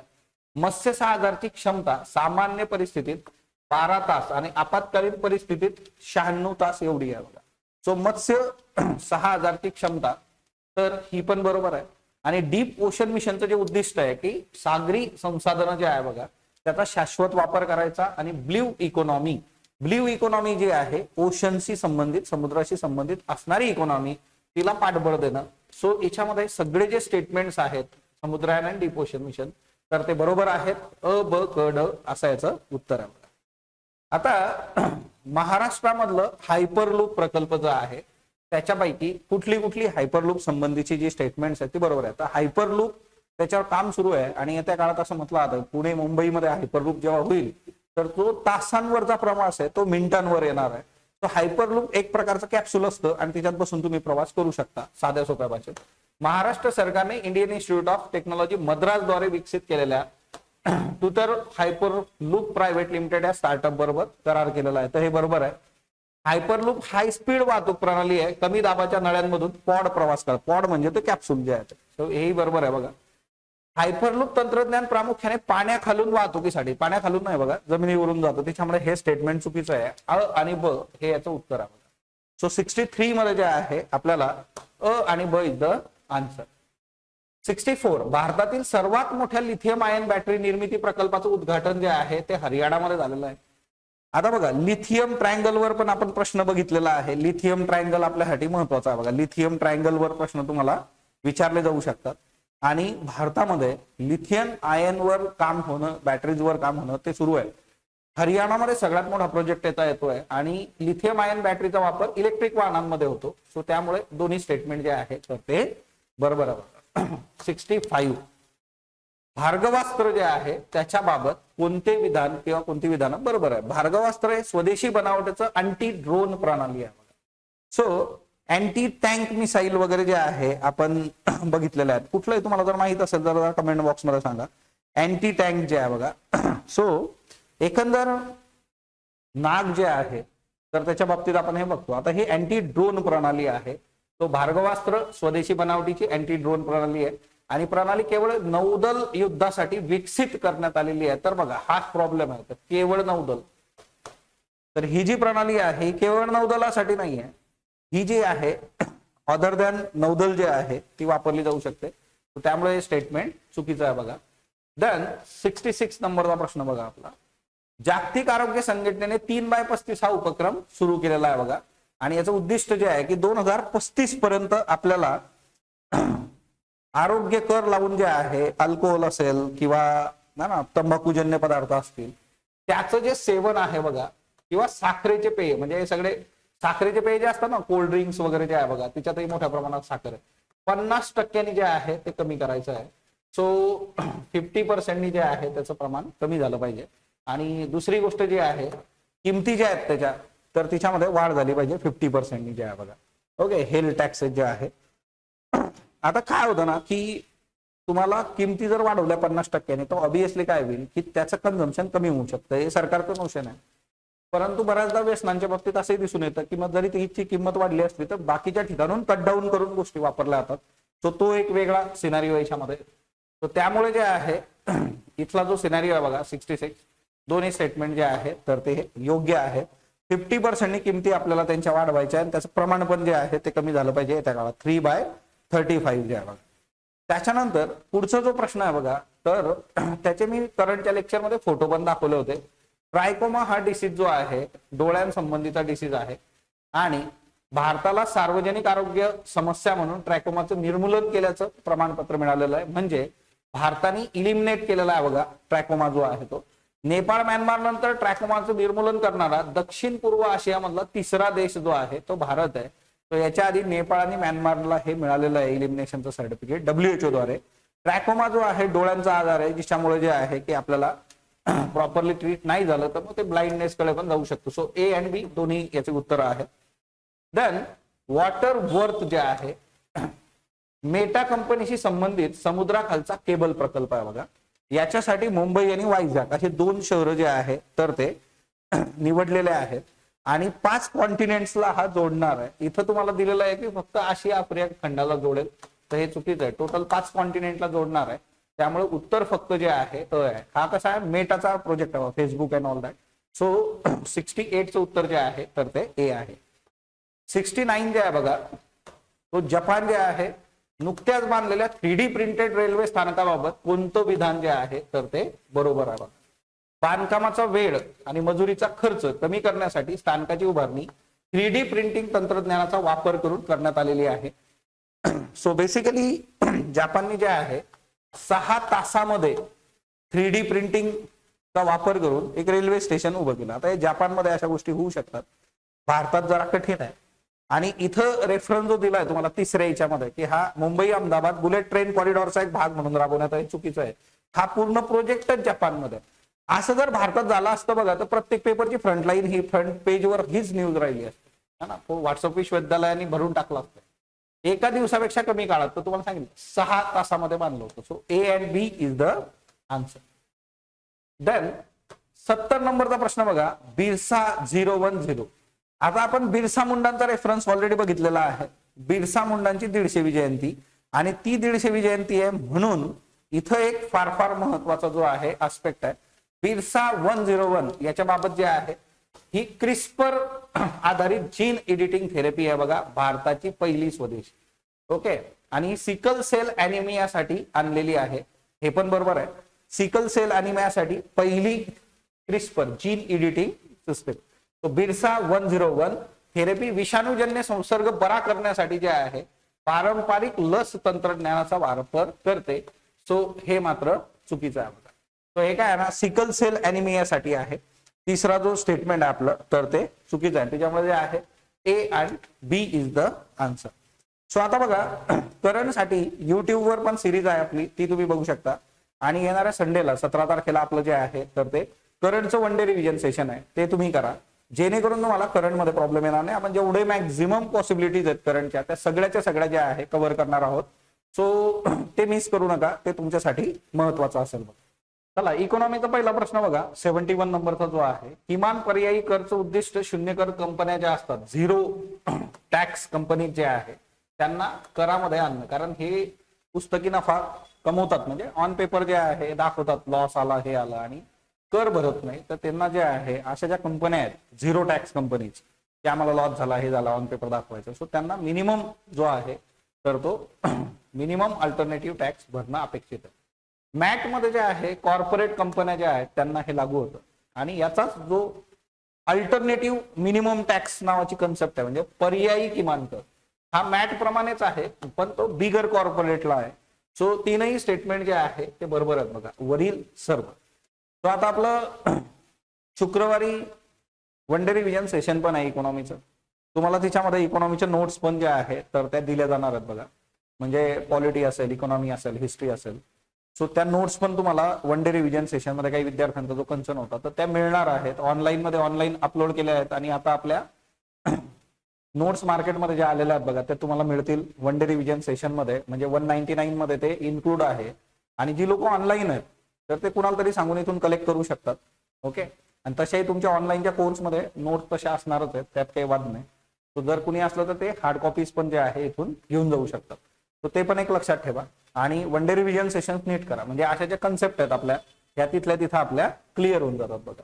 त्याच्यानंतर सेबी जे आहे तर त्यांनी स्वागत म्हणून जे FI नेटवर्क जे आहे ते सुरू केलेलं आहे बघा. इन्व्हेस्टमेंट फ्रेंडली जे काही एन्व्हायरमेंट पाहिजे आपल्याला त्या एन्व्हायरमेंटसाठी सेबी हे आजच्या डेटमध्ये करतोय. आणि इन्व्हेस्टमेंट फ्रेंडली जर सिस्टीम असेल तर गोष्टी सोप्या होऊन जातात. आणि जे काही रेग्युलेशन्स आहेत इथं तर ते रेग्युलेशन पण यांनी काय केलेले आहेत, रिलॅक्स केलेले आहेत. त्यामुळे 72चा सिनेरिओ आहे बघा, both A and B. So दोन्ही स्टेटमेंट जे आहे ते बरोबर आहे. स्वागत FI नेटवर्क जे आहे सेबीसाठी आहे. इन्व्हेस्टमेंट सोप्या करणं आणि तिथल्या ज्या प्रोसिजर आहेत त्या पण रिलॅक्स करणं, अशा दोन्ही गोष्टी. त्याच्यानंतर जे आहे 73 जे आहे बघा, पेमेंट रेग्युलेटरी बोर्ड जे आहे. सो पेमेंट रेग्युलेटरी बोर्ड जे आहे तर त्याच्या संबंधीचा हा सिनारिओ आहे. पुढचा जो प्रश्न आहे बघा, आता आपण बरेचसे जे आहेत तर ते बॉडीज बघतो इकॉनॉमीमध्ये, तिच्यामध्ये ही पेमेंट रेग्युलेटरी बोर्डची बॉडी आहे. तर भारतीय बँकेचे रिझर्व्ह बँकेचे गव्हर्नर तर त्याचे पदसिद्ध अध्यक्ष असतात, एक ऑफिशियल चेअरमन, बरोबर आहे. पेमेंट सेटलमेंट सिस्टीमचा कार्यभार सांभाळणारे RBIचे डेप्युटी गव्हर्नर याचे बोर्डाचे पदसिद्ध सदस्य असतात. केंद्र सरकारने बोर्डावर नामनिर्देशित केलेल्या 3 व्यक्ती, पेमेंट सिस्टीम, IT, सायबर सुरक्षा, हे याच्यातले तज्ज्ञ असणं आवश्यक आहे बघा इथं. आणि केंद्र सरकारने नामनिर्देशित केलेले सदस्य त्यांचा कार्यकाळ पूर्ण झाल्यानंतर पुनर्नियुक्तीसाठी पात्र असतात. हे चुकीचं आहे. त्यांची परत नियुक्ती होऊ शकत नाही, रिअपॉइंटमेंट. 4 इयरचा त्यांचा कार्यकाळ असतो, परत ते येऊ शकत नाही. So answer is ABC. So 73 नंबरचा जो प्रश्न आहे बघा त्याचं उत्तर जे आहे ABC इज द आन्सर. त्याच्यानंतर जे आहे 74 जे आहे बघा. ओके. 74 भारतातला जो रेमिटन्स आहे. रेमिटन्स म्हणजे काय की आपल्या भारतातून बाहेर गेलेली जी लोक आहेत ती आपल्याला पैसे पाठवतात, याला आपण रेमिटन्स म्हणतो, परतावा जे आहे. सो रेमिटन्स 2011च्या तुलनेमध्ये 2023-24 मध्ये दुपटीने वाढलेला आहे, बरोबर आहे. 118.7 अब्ज डॉलर जे आहेत बघा. 23-24, आता हे 23-24 का आलं, कारण याची आकडेवारी प्रॉपर अवेलेबल आहेत बघा, तिच्यामुळे ते तसे प्रश्न येतात. 27.7 हिस्सासह US रेमिटन्सचा प्रमुख देश आहे बघा. सर्वात जास्त रेमिटन्स US मधून मिळतो. महाराष्ट्र हे रेमिटन्स प्राप्त करणारं 1 नंबरचं राज्य आहे, त्यामुळे हा एक फॅक्ट महत्वाचा आहे. 2023-24 मध्ये भारतातील सर्वाधिक रेमिटन्स प्राप्त करणाऱ्या पहिल्या 3 राज्यांमध्ये तमिळनाडूचा समावेश होता. सो सर्वचे सर्व स्टेटमेंट जे आहेत रेमिटन्स बद्दलचे हे बरोबर आहे. आता बऱ्याचदा काय होतं की अशी आकडेवारी बघितल्यानंतर जे आहे आपण कुठेतरी विचार करतो की एवढे आकडे पाठ करायचे का, तर त्याची गरज नाही आहे. हे पुढचा जो सिनेरिओ आहे सगळा करंटच्या लेक्चर्स मध्ये हा घेतलेला आहे. रेमिटन्स बद्दल जे आहे हे पुढचे स्टेटमेंट एकदम क्लिअर आहे बघा. मोस्ट प्रॉब्ली जे आहे इतकं टिपिकल, तर त्या याच्यामध्ये ते जस्ट तुम्हाला कन्फ्युज करण्यासाठी टाकलेलं आहे. भारत आणि UK जे आहे बघा यांचा जो फ्री ट्रेड अग्रीमेंट झालेला आहे, या फ्री ट्रेड अग्रीमेंटचा जर आपण विचार केला तर निर्यातीपैकी जवळपास 99% उत्पादनांना जे आहे बघा UKच्या बाजारपेठेत 0 शुल्क प्रवेश मिळेल. म्हणजे भारतीय जे काही प्रोडक्ट्स आहेत ते भारतीय प्रोडक्ट्स त्याला जे आहे आपल्याला स्कोप तेवढाचा राहणार आहे त्याच्यामध्ये. करार भारतात निर्यात होणाऱ्या सर्व ब्रिटिश उत्पादनांवरील शुल्क पूर्णपणे काढून टाकतो. आता बघा सगळ्याच्या सगळ्या ब्रिटिश उत्पादनांवरचा हा काढत नाही, तिच्यामध्ये 90% ब्रिटिश उत्पादनांवरचा जो आहे तर तो आपण शुल्क काढणार आहे, सगळंच सगळं नाही. आणि व्यावसायिक अभ्यागत आणि कंपन्या अंतर्गत बदली होणारे कर्मचारी भारतीय व्यावसायिकांच्या गतिशीलतेत सुलभ करून देईल, कारण आपले जे व्यावसायिक आहेत, आपले बिझनेसमॅन जे आहेत तर ते तिकडे जाऊ शकतात, खूप प्रॉपरली बिझनेस करू शकतात. सो हा सिनारिओ एकदम क्लिअर.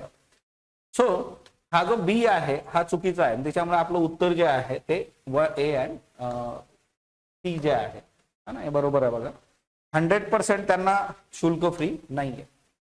निर्यात प्रोत्साहन जे आहे बघा, एक्सपोर्ट प्रमोशन मिशन जे असतं त्याच्यामध्ये तुम्हाला हा प्रश्न विचारलेला आहे की निर्यात प्रोत्साहन आणि निर्यात दिशा हे दोन एकात्मिक उपाययोजनाद्वारे याच्यामध्ये चालवल्या जातात, ज्या काही सब स्कीम्स असतात.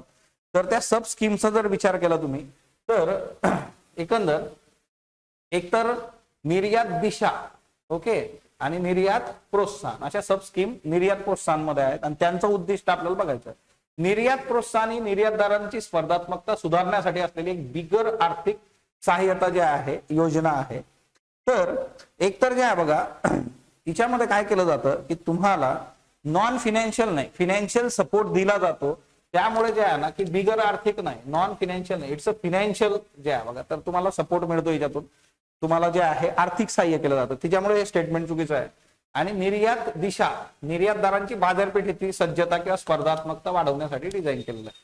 तर त्यामुळे जे आहे उत्तर जे आहे बघा ए अँड सी. सो हे लक्षात ठेवा, निर्यात प्रोत्साहन मध्ये जे काही आपले एक्सपोर्ट करणारे जेवढे काही बिझनेसेस आहेत तर त्यांना स्कोप दिला जातो आणि त्यांना फिनान्शियली मदत केली जाते. आणि फिनान्शियली मदत जी आहे ती महत्वाची आहे. अदरवाईज जे आहे गोष्टी ते करू शकतात त्यांच्या लेवलला. सगळं गणित जे अडतं ते तिथंच अडतं. देन 77 जे आहे बघा होलसेल प्राइस इंडेक्स बद्दलचा हा प्रश्न आहे. ओके, WPI मध्ये एकाच उत्पादनाची दोनदा किंवा अनेकदा गणना होण्याचा अंगभूत कल असतो. तर डबल काउंटिंग आपण ज्याला म्हणतो ना तसं इथं होऊ शकतं. सो WPIच्या बाबतीमध्ये दुसरं जे आहे बघा WPIच्या गणनेमध्ये निर्यात आयात दोन्हींचा समावेश होतो. तर हे चुकीचं आहे. WPI जे आहे बघा इम्पोर्ट एक्सपोर्ट वर डील नाही का, ते होलसेल प्राइस इंडेक्स आपण ज्या पद्धतीने बघतोय बघा. सो बेसिकली त्याचे जे कॅल्क्युलेशन्स आहेत की ते देशांतर्गत गोष्टी कशा चालू आहेत काय चालू आहेत ते आपण बघतो महागाईसाठी. हे इम्पोर्ट एक्सपोर्ट अशा पद्धतीने हे डील होत नाही.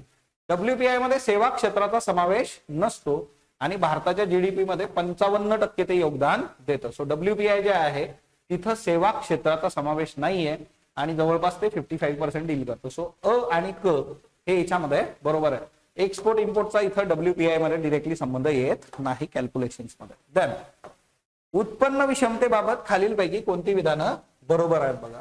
जे कुझनेट्स रेशो आहे वरच्या उत्पन्नातील स्तरांच्या लोकांच्या वाट्याची खालच्या स्तरातील लोकांच्या वाट्याची तुलना करतो आणि विषमता मोजतो. म्हणजे काय की याच्यामध्ये तुम्हाला समाजामधलं जे काही रिसोर्सेसचं डिस्ट्रीब्युशन आहे त्या रिसोर्सेस डिस्ट्रीब्युशन बद्दल जे आहे ज्यांच्याकडे खूप जास्त आहे ज्यांच्याकडे कमी आहे तर त्या गोष्टी बघितल्या जातात. किंवा पाल्मा गुणोत्तर हे सर्वोच्च 10% लोकांच्या उत्पन्नातील वाट्याची तुलना करून खालच्या 40% लोकांची करतं बघा. तर हे बरोबर आहे. आणि कुझनेट्स गुणोत्तर जितकं जास्त असेल तितकी विषमता कमी असते. तर हे चुकीचं स्टेटमेंट आहे. जेवढं कुझनेट जास्त तेवढी विषमता जास्त असते. त्याच्यामुळे अ आणि ब हे याचं उत्तर आहे बघा 78. ओके, अशा कन्सेप्ट आणि या सगळ्यांसाठी जे आहे आता स्पॉटलाइटच्या प्रिलिम्स नोट्स ज्या आहेत 2 आलेल्या आहेत पॉलिटी हिस्ट्री. 2-3 दिवसामध्ये तुम्हाला इकॉनॉमी पण मिळून जाईल. भारताच्या वस्त्र उद्योग आणि कापड क्षेत्राबाबत खालीलपैकी कोणते विधान बरोबर आहे. ओके, वस्त्र उद्योग कापड क्षेत्राचा जीडीपी सुमारे 2.3% वाढ आहे बरं. वस्त्र उद्योग आणि कापड क्षेत्र जे आहे भारताच्या जीडीपी मध्ये सेवा क्षेत्रानंतर भारतातील सर्वात मोठं रोजगार निर्मिती करणारं हे क्षेत्र आहे. आता एकतर सेवा क्षेत्र जे आहे बघा ते तेवढीशे रोजगार निर्मिती करत नाही. कापड उद्योग जो आहे तो कृषी नंतर त्याचा नंबर लागतो. सो ते एक लक्षात ठेवा बघा. Second largest after agriculture. सेवा क्षेत्र हाच तर सगळ्या एम्प्लॉयमेंटचा जीवनीच घेतलेला आहे कारण इथं एम्प्लॉयमेंट जनरेट नाही होत. त्याच्यामुळे सेवा नाही इथं कृषी असणं अपेक्षित होतं ऍग्रिकल्चर. सो हे स्टेटमेंट चुकीचं आहे. आणि हे जवळपास 4.5 कोटीपेक्षा जास्त लोकांना रोजगार देतं. महिला ग्रामीण लोकसंख्येचा समावेश आहे. अ आणि क. त्याच्यानंतर नेक्स्ट वन जे आहे खालीलपैकी कोणती विधानं बरोबर आहे. भारताकडे जगातील 5व्या क्रमांकाचा सर्वात मोठा कोळसा साठा आहे आणि कोळसा देशाच्या ऊर्जेच्या गरजेपैकी 55% गरजा पूर्ण करतो. भारतातील कोळशाचा सर्वाधिक साठा झारखंड राज्यामध्ये आहे. आता बघा कोळसा जो आहे त्याच्यावर प्रश्न जे आहेत ते रुटीन याच्यात आपल्याला विचारले गेलेले आहेत. सो हे दोन्ही स्टेटमेंट जे आहे कोल बद्दल संसाधन हे बरोबर आहे. आणि भारताकडे उच्च दर्जाचा कमी राख आणि गंधक असलेल्या कोळशाचा पुरेसा साठा हे चुकीचं आहे बघा. भारतातला जो कोळसा आहे त्या कोळशामध्ये ऍशचं प्रमाण प्रचंड असतं आणि ते खूप क्वालिटी नसलेलं आहे. त्याच्यामुळे याचं उत्तर जे आहे ए अँड बी असं याचं उत्तर आहे बघा. त्याच्यानंतर next one digital India mission संदर्भात कोणती विधानं बरोबर आहे. डिजिटल इंडिया 2015 मध्ये सुरू झालं होतं इलेक्ट्रॉनिक्स माहिती तंत्रज्ञान मंत्रालय जे आहे या मिशनसाठी नोडल अंमलबजावणी मंत्रालय आहे बघा. डिजिटल इंडियावर आपल्याला प्रश्न रुटीन याच्यात येऊ शकतात, कारण तिच्यात रेग्युलर आपण काम करतोय. आपली जी इकॉनॉमी आहे ती इकॉनॉमी पण तिथे जे आहे खूप प्रॉपरली वर्क होते. मधून मधून याचे रेफरन्सेस येत असतात, म्हणून हे कायमस्वरूपी लक्षात ठेवा. 2015 मध्ये आलंय. डिजिटलरित्या सक्षम समाज आणि ज्ञानावर आधारित अर्थव्यवस्थेत रूपांतरित करणं याचं जे आहे मिशन आहे बघा, की समाज आणि जे आहे अर्थव्यवस्था तिच्यामधलं जे नॉलेज आहे डिजिटली ई गव्हर्नन्स प्रकल्प राबवण्यासाठी शक्य असेल तिथं सार्वजनिक खाजगी भागीदारी मॉडेलला प्राधान्य दिलं जातं. तो बेसिकली वरील सर्व जे आहे ते याच्यामध्ये महत्वाचं आहे. देन 82 विझिंगम आंतरराष्ट्रीय बंदरासंदर्भात खालीलपैकी कोणतं विधान बरोबर आहे बघा. आता विझिंगम बंदर युरोप, पर्शियन आखात आणि सुदूर पूर्व यांना जोडतं. आंतरराष्ट्रीय व्यापारी सागरी मार्गाजवळ हे धोरणात्मक जे आहे स्ट्रॅटेजिकली स्थित आहे, बरोबर आहे. याचा पूर्ण विकास खाजगी क्षेत्राच्या सहभागाशिवाय केला जातो. बघा कसं आहे ना, एवढं मोठा प्रोजेक्ट हा विदाऊट प्रायव्हेट दोन गोष्टी घेऊन येतं, इन्व्हेस्टमेंट आणि टेक्नॉलॉजी, त्याच्याशिवाय होणं कठीण आहे. चुकीचं स्टेटमेंट. हिच्यामध्ये पीपीपी मॉडेल आहे. विझिंगम बंदराला नैसर्गिक खोल ड्राफ्ट क्षमतेमुळे नैसर्गिक फायदा मिळतो. हे स्टेटमेंट बरोबर आहे बघा, कारण हे जे आहे त्याची डीप ड्राफ्ट कॅपेबिलिटी जी आहे ती इथं महत्वाची आहे. तो उत्तर जे आहे अ आणि क. त्याच्यानंतर नेक्स्ट वन जे आहे बघा सागरमाला जे आहे बघा 83. ओके, आता सागरमाला हा जो प्रोजेक्ट आहे, जसं चायनाने जे आहे वन बेल्ट वन रोड आणि हे सगळे प्रकार केलेले आहेत, सो आपल्यासाठी सागरमाला प्रोजेक्ट जो आहे तर तो महत्वाचा आहे.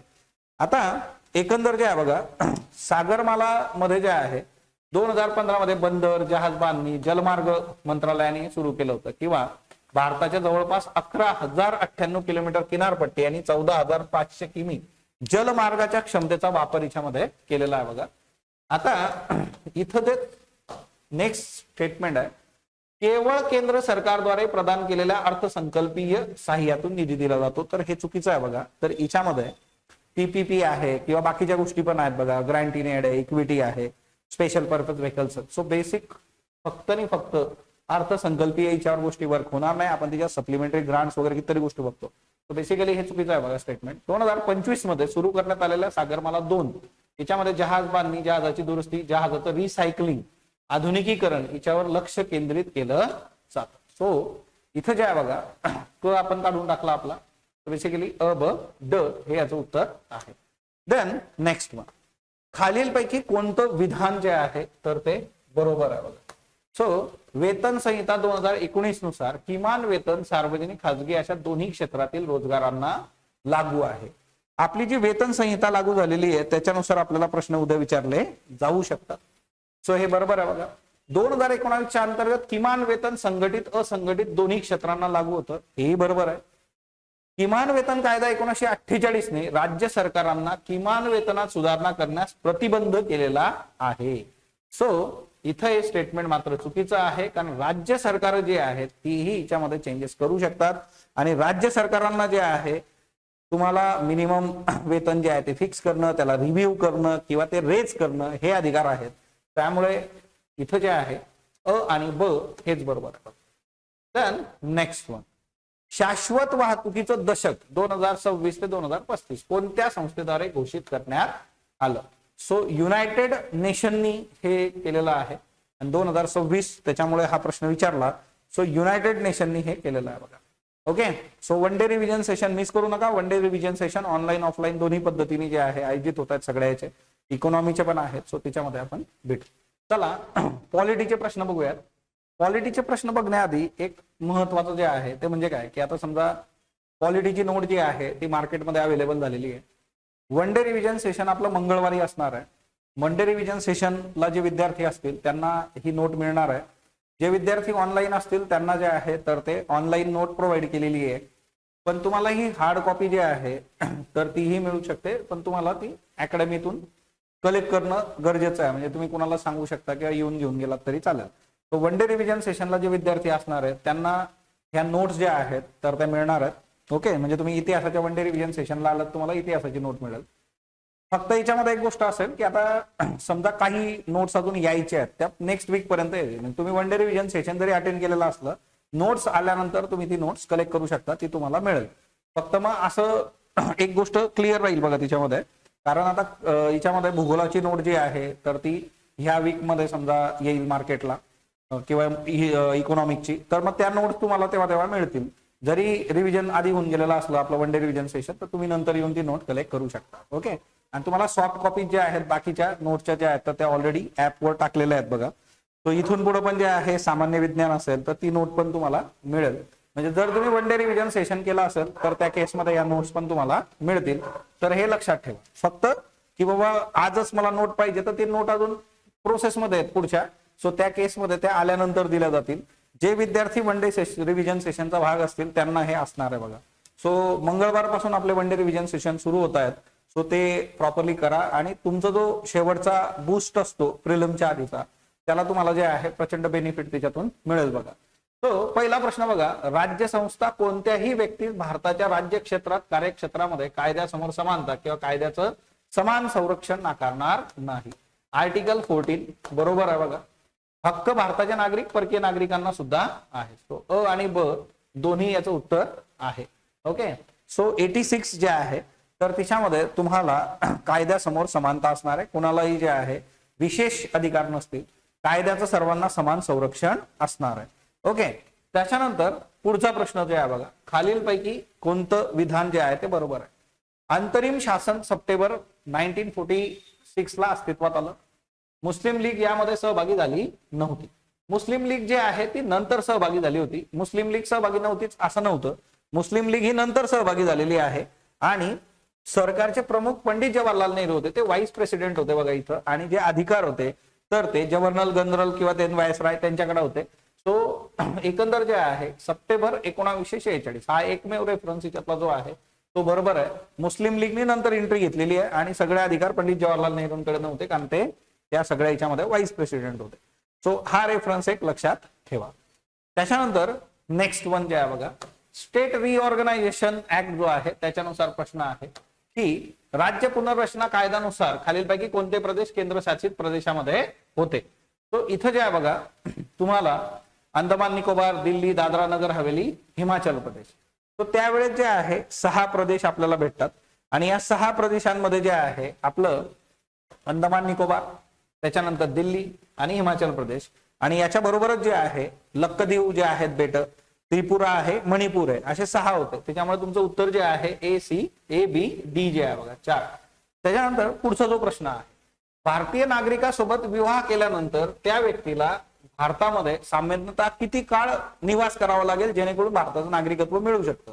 तर या केसमध्ये जे आहे 7 वर्ष तुम्हाला भारतामध्ये निवास करणं अपेक्षित आहे जेणेकरून भारतीय नागरिकाशी लग्न केल्यानंतर तुम्हाला भारतीय नागरिकत्व मिळू शकतो. 89 उत्तर जे आहे तर ते 4 आहे. देन 90 खालीलपैकी कोणतं विधान बरोबर आहे. संसद जी आहे ती उपराष्ट्रपतींना पदावरून दूर करू शकते. आता बघा उपराष्ट्रपती पद जे आहे तर त्याच्या बाबतीमध्ये संसद हा निर्णय घेऊ शकते का, तर यस, काहीच वाद नाही, संसद दूर करू शकते. सर्वोच्च उच्च न्यायालयाचे संघटन आणि अधिकार क्षेत्र संसद नियमित करते, हे बरोबर आहे. राष्ट्रपती उपराष्ट्रपती पदाच्या निवडणुकी संबंधी नियम निवडणूक आयोग करतात. सो संसद करणार बघा, निवडणूक आयोगाचा इथं सिनॅरिओ नाही. सो उत्तर आहे अ आणि ब. ओके. म्हणजे हे तुम्ही कुल राहून जरी वाचलं तरी क्लिअर होऊन जातं. आता बघा चुकीचं विधान विचारलं इथं, सो इथं गडबड होता कामा नये. सो हे प्रत्येकाने नीट लक्षात ठेवा की अशा प्रश्नांमध्ये आपली गडबड नाही आली पाहिजे किंवा सिली मिस्टेक जे आहे तर ते होता कामा नाही. चुकीचं विधान, पंतप्रधान पदांच्या नियुक्तीबद्दल कलम 74 नाही 75 मध्ये तरतूद आहे आणि 74 मध्ये काय आहे तर 74 तुम्हाला सांगतं की there should be council of minister जे आहे की जे असतील राष्ट्रपतींना सल्ला देण्यासाठी एक नेतृत्व मंत्रिमंडळ असेल. सो 75 मध्ये नियुक्ती आहे बघा. घटनेचा पंतप्रधान पदाचा कालावधी घटनेमध्ये नमूद नाही कारण ते मेजॉरिटी एन्जॉय करे बनत आहे. सो त्यामुळे उत्तर जे आहे तर अ आहे. ओके. देन नेक्स्ट वन, योग्य जोड्या ओळखा. न्यायाधीशांचे पगार भत्ते 125 कलम. तो न्यायाधीशांचे पगार आणि भत्ते जे आहे त्याच्यासाठीचं कलम जे आहे 125. तदर्थ न्यायाधीशांची नेमणूक 127. अभिलेख न्यायालय 129 आणि हंगामी न्यायाधीशांची नियुक्ती आर्टिकल आहे 126. त्याच्यामुळं इथं उत्तर जे आहे तर ते ब, क आणि ड जे आहे. सो 3 जे आहे ते याचं उत्तर आहे आणि पहिल्याचं जे आहे आर्टिकल 125. ओके. देन घटनेच्या कलम 171 मध्ये राज्य विधान परिषद रचना सांगितलेली आहे आणि महाराष्ट्र विधान परिषदेत 66 जागा निर्वाचित असतात. आता विधान परिषद कुठल्या कुठल्या राज्यांना आहे तो एक महत्वाचा रुटीन प्रश्न असतो बघा. ओके. आणि दुसरी एक महत्वाची गोष्ट जी आहे ती म्हणजे की विधान परिषद जी आहे ती अस्तित्वात कशी येते, तिचं अस्तित्व नष्ट कसं होऊ शकतं, त्या गोष्टी बघितल्या पाहिजेत. 78 टोटल आहे बघा. 66 जे आहेत निर्वाचित आहे, 12 नॉमिनेटेड आहे. सो 78 होऊन जातात. हे लिस्ट ठरवलेले 12 जे आहेत. देन 94 खालीलपैकी कोणतं विधान योग्य आहे. लोकसभा विधानसभा निवडणुकीमध्ये नोंदणीकृत राजकीय पक्षांनी पुरस्कृत केलेल्या उमेदवारास केवळ एक प्रस्ताविकाची गरज असते बघा. जो नोंदणीकृत पक्ष आहे त्याला एकच लागतो आणि जे बिगर नोंदणीकृत पक्ष असतात बघा त्यांना जे आहे 10 प्रस्तावक लागतात. 61वी घटनादुरुस्ती कायदा 1988 नुसार मतदाराचं वय 18 वरून 21 वर्ष करण्यात आलेलं आहे. सो उलट आहे बघा, हे 21 वरून 18, त्यामुळे फक्त ओके उलट केलेलं आहे ते. आता ते 18-21 जर तुम्ही नीट वाचलं नसेल, कन्फ्युजन झालं असेल तर प्रश्न चुकू शकतो. असे मार्क आपल्याला घालवायचे नाहीत. देन नेक्स्ट वन 95 सर्वोच्च आणि उच्च न्यायालयातील कायदे आणि विधेयक यासाठीच्या भाषेची तरतूद खालीलपैकी कोणत्या कलमामध्ये केलेली आहे. सो हायकोर्ट असेल, सुप्रीम कोर्ट असेल तर तिच्यामध्ये 348 जे आहे तर हे कलम आहे बघा. सो हे एक हिच्यामध्ये महत्वाचं आहे, भाषा इंग्रजी जे आहे. त्याच्यानंतर नेक्स्ट वन खालीलपैकी कोणती विधानं योग्य आहे. ओके. आता वेगवेगळे जे पदांसाठीच्या ओथ्स आहेत तर त्या कशात दिलेल्या आहेत, तर त्या अनुसूची क्रमांक 3. आता सगळ्या अनुसूची पाठ करून टाका. केंद्रशासित प्रदेशाच्या तरतुदींचा घटनेचा भाग 9 मध्ये नमूद आहे. सो आता केंद्रशासित प्रदेश आणि त्याच्याशी रिलेटेड सगळ्या गोष्टी 8 मध्ये ज्या आहेत त्या नमूद आहे. 239 to 240 आणि 9 जे आहे पंचायत जे आहे, त्यामुळे हे दुसरं स्टेटमेंट चुकीचं आहे. उत्तर फक्त अ. भारतीय घटनेमध्ये सन 1950 नंतर किती भाग समाविष्ट झाले. 4 भाग समाविष्ट झालेले आहेत बघा. कुठले कुठले भाग समाविष्ट झालेले, याच्यामध्ये 42nd अमेंडमेंटनी 2 गोष्टी केलेल्या आहेत. सो 42वी घटनादुरुस्ती जी होती तर तिने कुठले कुठले भाग केले, तर 4A जे आहे अँड दुसरा जो सिनेरिओ आहे तो म्हणजे 14A जे आहे. ओके. त्याच्यानंतर तिसरा जो सिनेरिओ आहे 74th अमेंडमेंट जी आहे बघा. ओके. कॉन्स्टिट्यूशनल अमेंडमेंट ऍक्ट, तिच्यामध्ये 9A जो आहे बघा तो ऍड झाला. आणि लास्ट वन जो आहे 97 कॉन्स्टिट्यूशनल अमेंडमेंट ऍक्ट, तिच्यामध्ये 9B जो आहे तो ऍड झाला. सो 3 जे आहेत तर घटनादुरुस्ती आणि 4 भाग हे विसरता कामा नाही. देन जिल्हा नियोजन समितीची तरतूद भाग 9A मध्ये करण्यात आलेली आहे. जिल्हा नियोजन समिती जी आहे बघा भाग 9A मध्ये, आणि जिल्हा नियोजन समितीमुळे जिल्ह्यातील ग्रामीण शहरी क्षेत्रातील योजनांना मंजुरी देण्यात येते. दोन्ही स्टेटमेंट जे आहे तर ते बरोबर आहे बघा. डिस्ट्रिक्ट प्लॅनिंग कमिटी खूप खूप महत्वाची आहे. डिस्ट्रिक्ट प्लॅनिंग कमिटीच्या बाबतीत गडबड होता कामा नाही. देन खालीलपैकी कोणत्या समितीच्या शिफारसीनुसार महाराष्ट्रामध्ये पंचायत समितीमधील पंचायत सरपंच समितीची जी आहे स्थापना केली गेली. उत्तर आहे बघा ल ना बोंगीरवार समिती जी आहे. सो सरपंच समिती जी आहे बोंगीरवार समितीमुळे आली होती. त्यानंतर जे आहे बघा महापौर आणि उपमहापौर यांच्याबद्दलचा सिनेरिओ आहे. महापौर उपमहापौर जो आहे यांचा कालावधी जो आहे बघा तो 2.5 वर्ष इतका असतो. 2.5. महापौर उपमहापौर निवडीसाठीच्या विशेष सभेचा अध्यक्ष विभागीय आयुक्त असतात. हेही बरोबर आहे. मनपा सलग 2 सभा न घेतल्यास राज्य शासन महापौर यांना पदावरून काढू शकतं. तो काय आहे ना की तुम्हाला कंडिशन टाकून ठेवलेलं आहे की हा तुम्हाला काय काय गोष्टी ज्या आहेत त्या डील करायच्या. तुम्ही जर सभाच नाही घेतल्या तर असं होऊ शकतं. सो अ ब क तिन्हीचं उत्तर जे आहे तिन्ही स्टेटमेंट बरोबर आहे. आता याच्यामध्ये पण जे आहे की महापौर उपमहापौर यांच्या अगेन्स्ट अविश्वास प्रस्ताव जो आहे तो लागू करता येतो का, मला कमेंट बॉक्समध्ये सांगा. तशी तरतूद आहे का. सो भेटूयात मंगळवार पासून वन डे रिव्हिजन सेशन मध्ये. याच्यामध्ये polity, history, geography, economics, science आणि करंट अफेअर्स असे सगळे विषय आहेत. सो आपण भेटूयात मंगळवार पासून वन डे रिव्हिजन सेशन मध्ये. धन्यवाद.